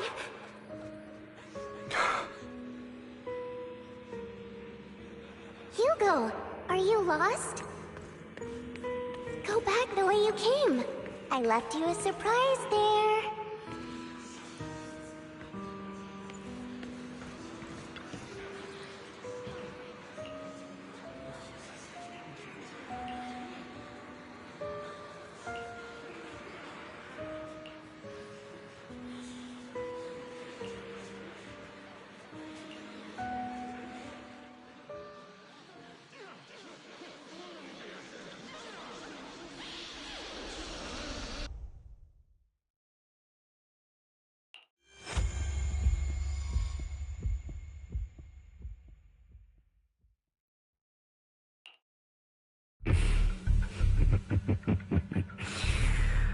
I told you that you would eventually return. We meet again, my friend. I told you, I am you. The side of you've always tried to deny existed. Of course. I know. This time it's about Serena. Right? Yes. Your half-sister. And the only child in the Ravenlock family who was kind to you. Unfortunately, it was her kindness that led to her untimely death. It was my fault. I don't like the way you blame yourself. Because that means I'm to blame as well. And I don't think I did anything wrong. Your mother sold you to the Ravenlocks. And your father? He saw your talent and wanted to use you to push the other children into competing with each other. My brothers and sisters wanted to get rid of me from the moment they first saw me. In their eyes, you were no more than a slave. But Serena dared to treat you, a slave, as if you were human. And so, she was fated to die. They tried to kill me many times, but I was careful, and they did not succeed. So they killed Serena, who was weaker, an easier target, and pinned everything on you. Serena died in your place. Those cruel brats thought that by reporting this to Father, they could use it to get rid of you, a rival who threatened their positions. Yet, not only did Father not blame you for the incident, he praised you for it. In this world, only the ruthless, cruel, and merciless can stand at the top. And that's exactly what you managed to live up to, no? You found a perfect opportunity thereafter to catch the ringleader of the group who framed you and almost beat him to death.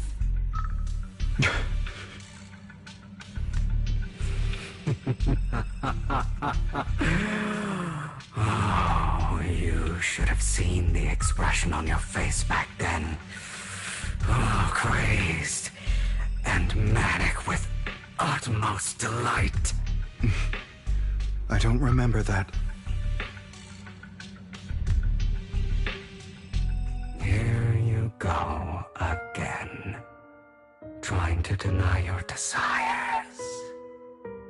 Deep down inside, you've always wondered, asking yourself why these evil people never got the punishment they deserved. Why the world is so unfair. Don't you want to rip them to shreds? Just like that day when you beat that boy's face into the dirt until he was barely recognizable. His disgusting blood staining your fists. Recall your exhilaration, your cathartic release of rage, that outpour of hatred. That victory belongs to you.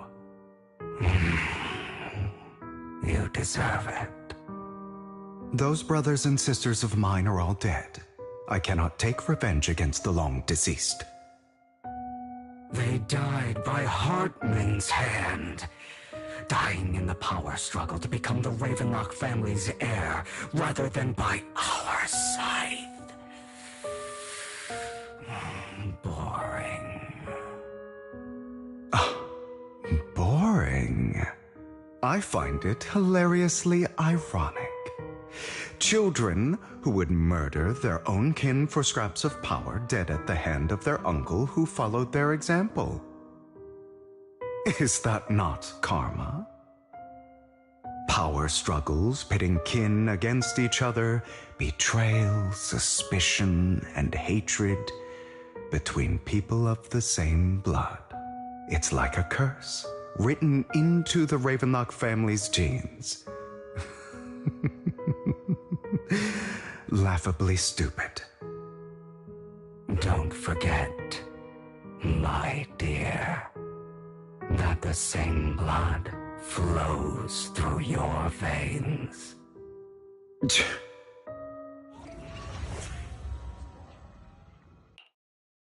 That's right, my dear nephew.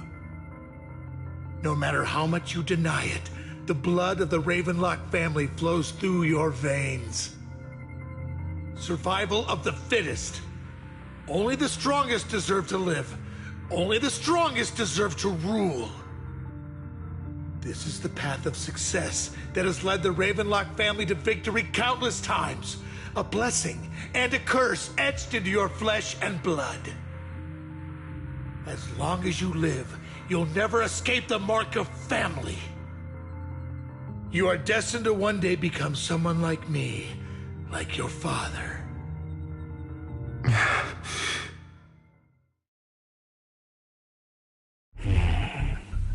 Is that fear I sense? I can see you trembling. Why does the Ravenlock bloodline terrify you so? I won't become like my father. Never. You won't become a failure like him. So relax. Our power eclipses him, and so does our ambition. So, do not deny your own desires. Do not resist your own ambition. This is the talent you were born with.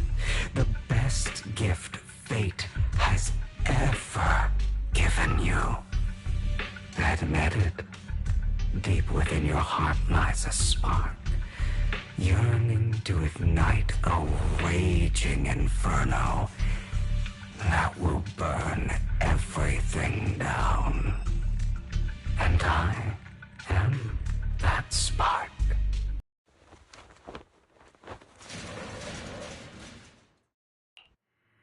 Lycon. Never thought I'd be this genuinely thankful to see you.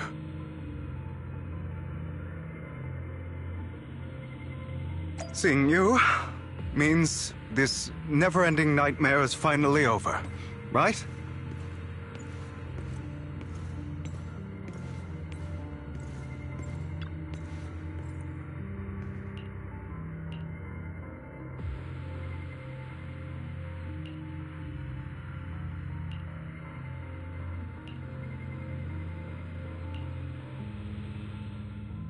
I don't want to hear something like that from you.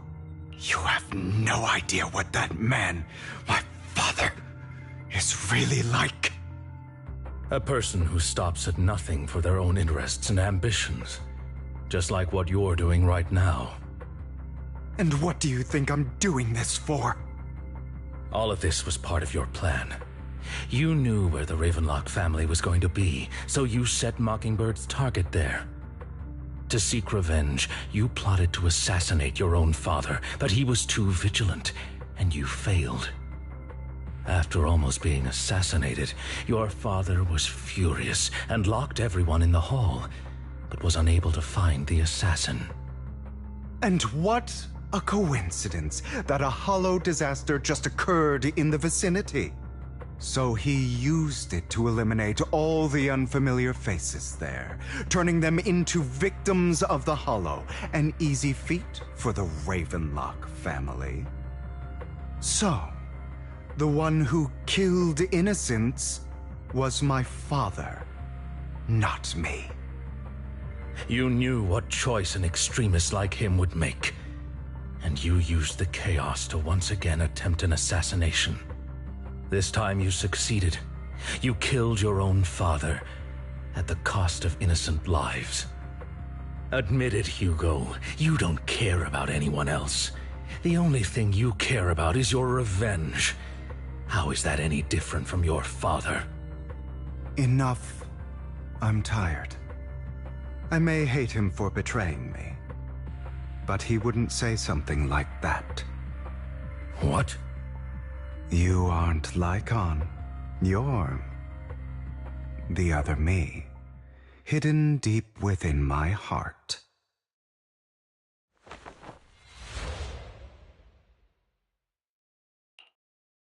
I've been waiting for you, my dear. It seems you've already grown accustomed to this place, even turning the tables on me. Just as you said, you are me, and I am you. There's no such thing as having an advantage over oneself. We are ultimately one and the same, forever inseparable. Then you should know what I want to say. When you and Lycon split, you didn't even try to clear up the misunderstanding, didn't deny or argue against what he said. Because you realized that deep down, he was right about you. You just hadn't acted on it yet. Some people live only to bring more suffering into this world. Sometimes, murder is what brings justice back into this world.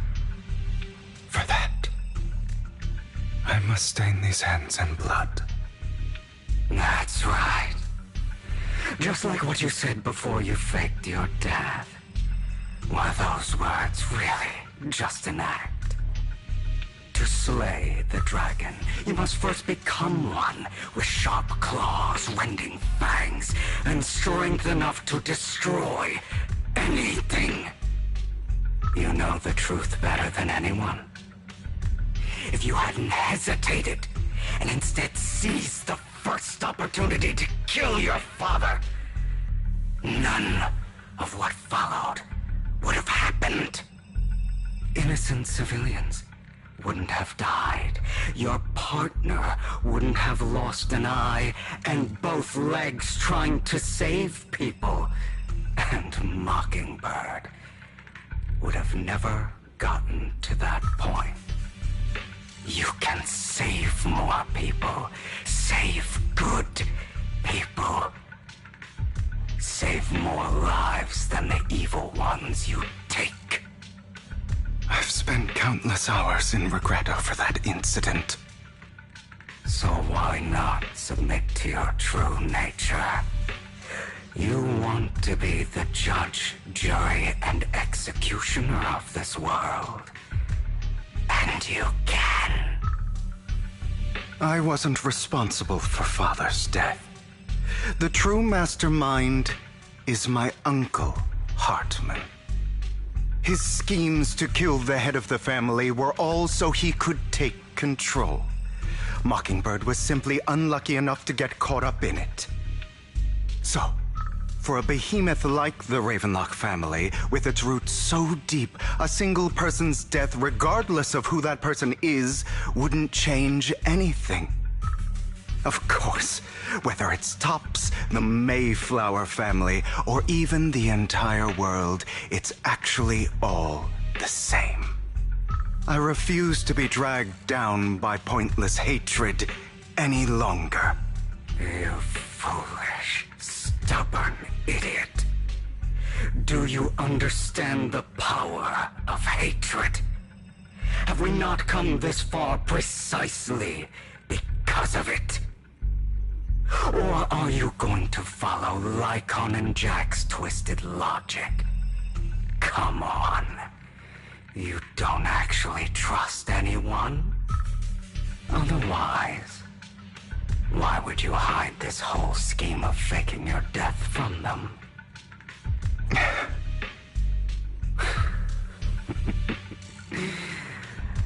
You've built an impenetrable wall around your heart, keeping everyone out.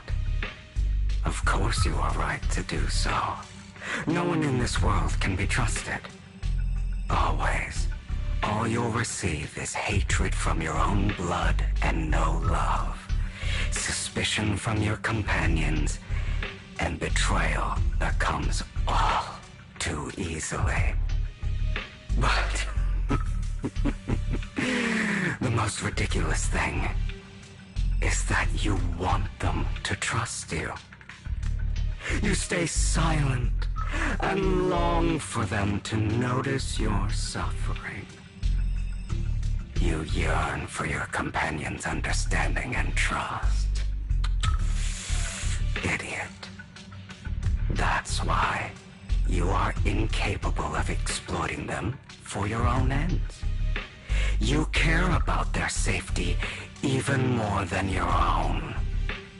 But remember, only the weak need companions. And we are children born from hatred. We are different from them. I will never be like them, and I don't need to be. Come, let me show you what powers we can wield. But you are me, and I'll never lose to myself.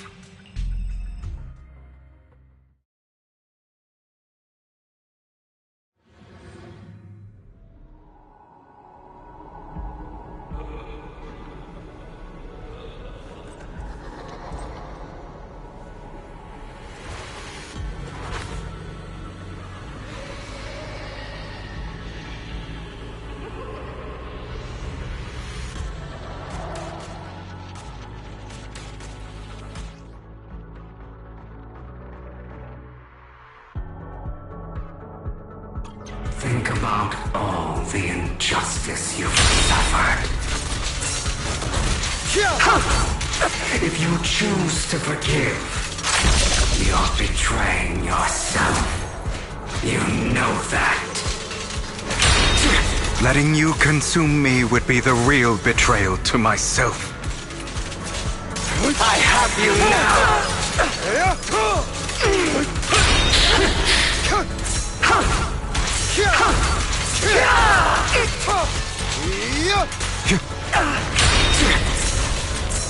Is that all?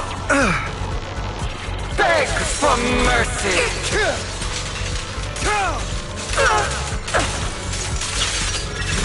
You're just afraid to admit it. Not bad.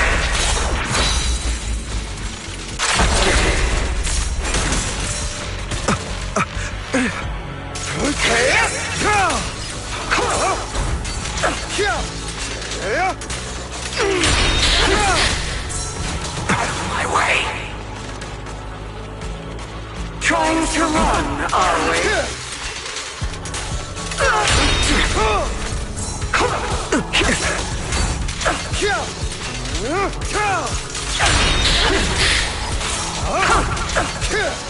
You're too scared to face your true self and what you truly desire.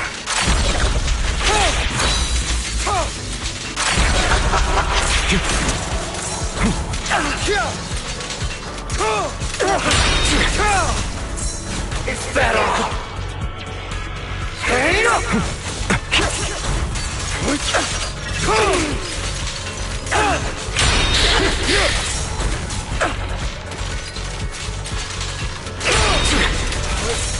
Let order and madness dance. Are you trying to kill me? You think you can just get rid of me? Without me, you are nothing. For what it's worth, thank you. Don't be afraid. You and I are inseparable. You're part of me, just as I am part of you. Fancy words won't change anything. No. It's not just platitudes. I finally understand now. Some pain only fades when it's seen, when it's accepted. So I won't fight you anymore. I won't hate myself anymore. Weakness, hatred, malice, strength, forgiveness, justice.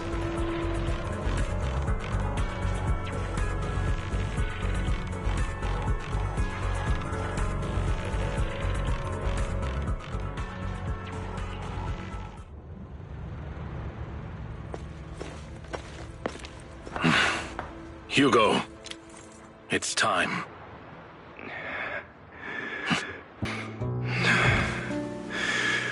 Did I scare you? I made it through. I won. No praise from me, my dearest partner.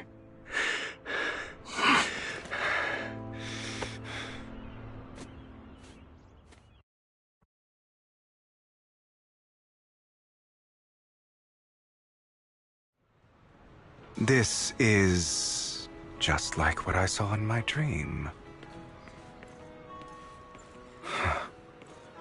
I guess there are still some lingering side effects.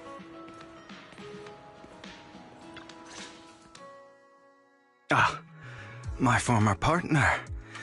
You're still as punctual as ever. Are you sure you're fully recovered? How about we fight? And I'll show you how recovered I am. I refuse to fight someone who is in need of medical attention.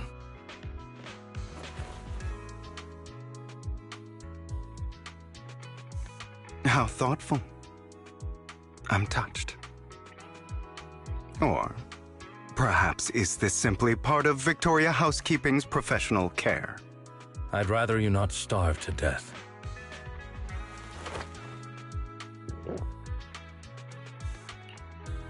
Not to your liking. I'm fairly certain this is the same kind as before. No. I've just gone too long without food. It feels a bit uncomfortable. Either way, thank you. Now tell me, what exactly happened in the warehouse? Just going a bit crazy from... you know what? Were you expecting anything else? But I did have a very long dream.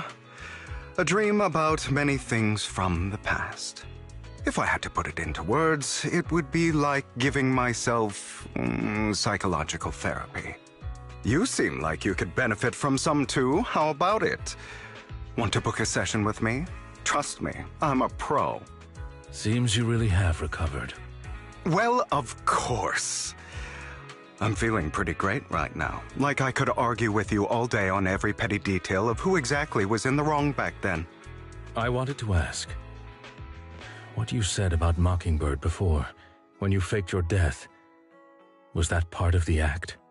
Oh, you mean the part about how Mockingbird has never really changed anything or saved anyone. I didn't expect you to still be so hung up on this. Interesting. After all, it was you who chose to betray Mockingbird. To betray me. Just as I said before, I never considered Mockingbird a failure. Perhaps Mockingbird deviated from its origins, but it has its value. You shouldn't reject the things you've done.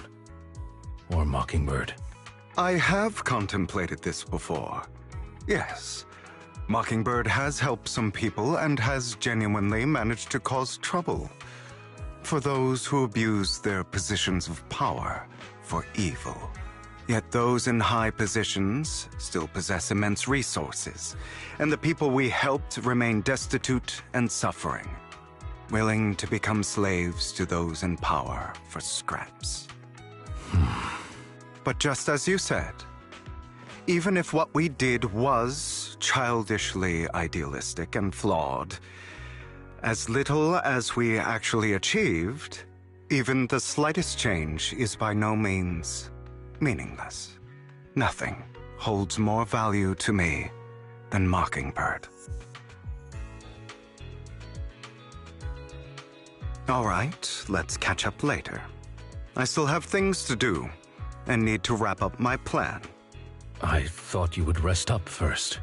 As much as I would prefer that. My dear uncle and the Exaltist fanatics likely would not give me such an opportunity.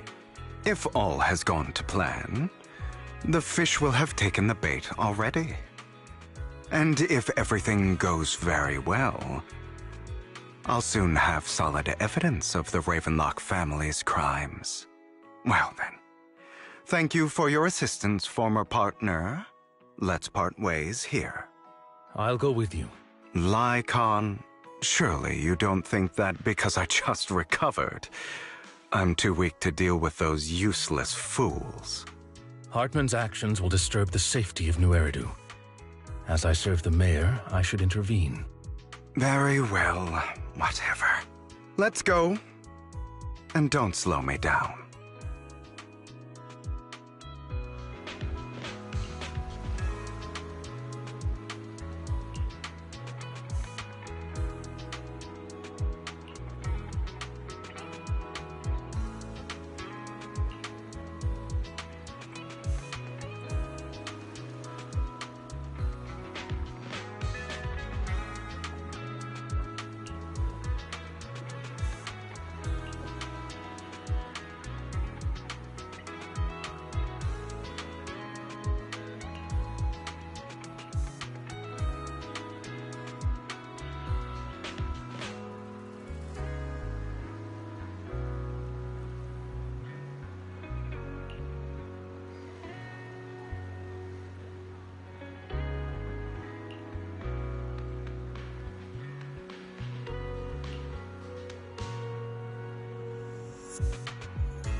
I'm sure you've heard about the missing workers from companies under the Ravenlock family, too. Those are Ravenlock's men. The workers with them are the victims who were tricked into going into the Hollow.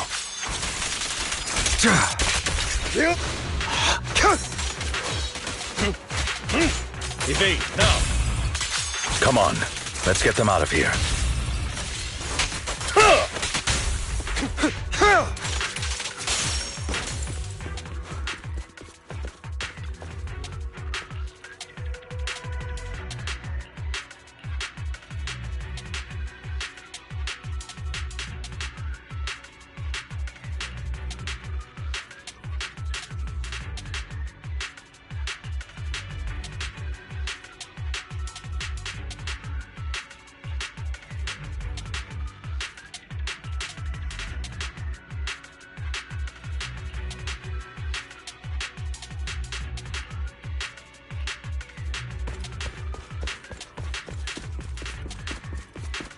Bunch of nobodies.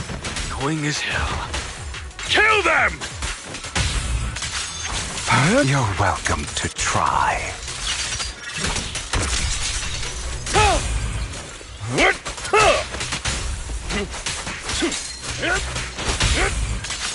Yeah.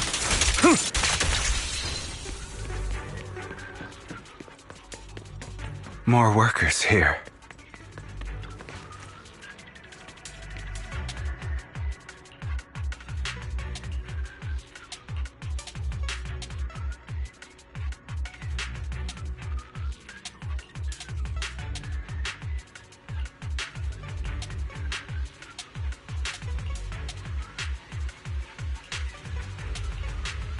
Is Hartman behind this, too?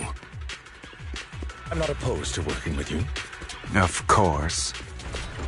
He threw them into the Hollow like offerings for the Exaltists.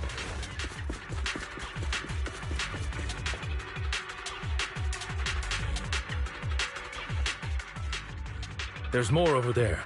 Let's hurry. It's different this time. Don't rush in. Let's listen in on what they're saying first. I still need more direct evidence to ensure the plan is absolutely foolproof. The compensation you promised, it's all real, right? All we have to do is follow you into the Hollow for some simple tasks, and you'll give us a huge sum of dennies. It sounds real suspicious. Shut your trap. You keep yapping and asking questions. If this is all so suspicious, why were you so eager to sign up for it? Because I don't have a choice. My daughter was previously caught in the Hollow disaster and suffered severe corruption. The treatment costs have completely drained our family's savings. So that's why... It's the same for me. A serious illness at a senior age. I need the money. Who would risk taking a job like this unless they were desperate? I'll do it. No matter how suspicious. As long as I can get paid, I'll do anything. Even risk my life. Wait, you people from the Ravenlock family, you're part of a big company in Tops. You wouldn't go back on your word, right? Don't worry, you'll get every denny you were promised. But before we start, you all need to take this medicine first.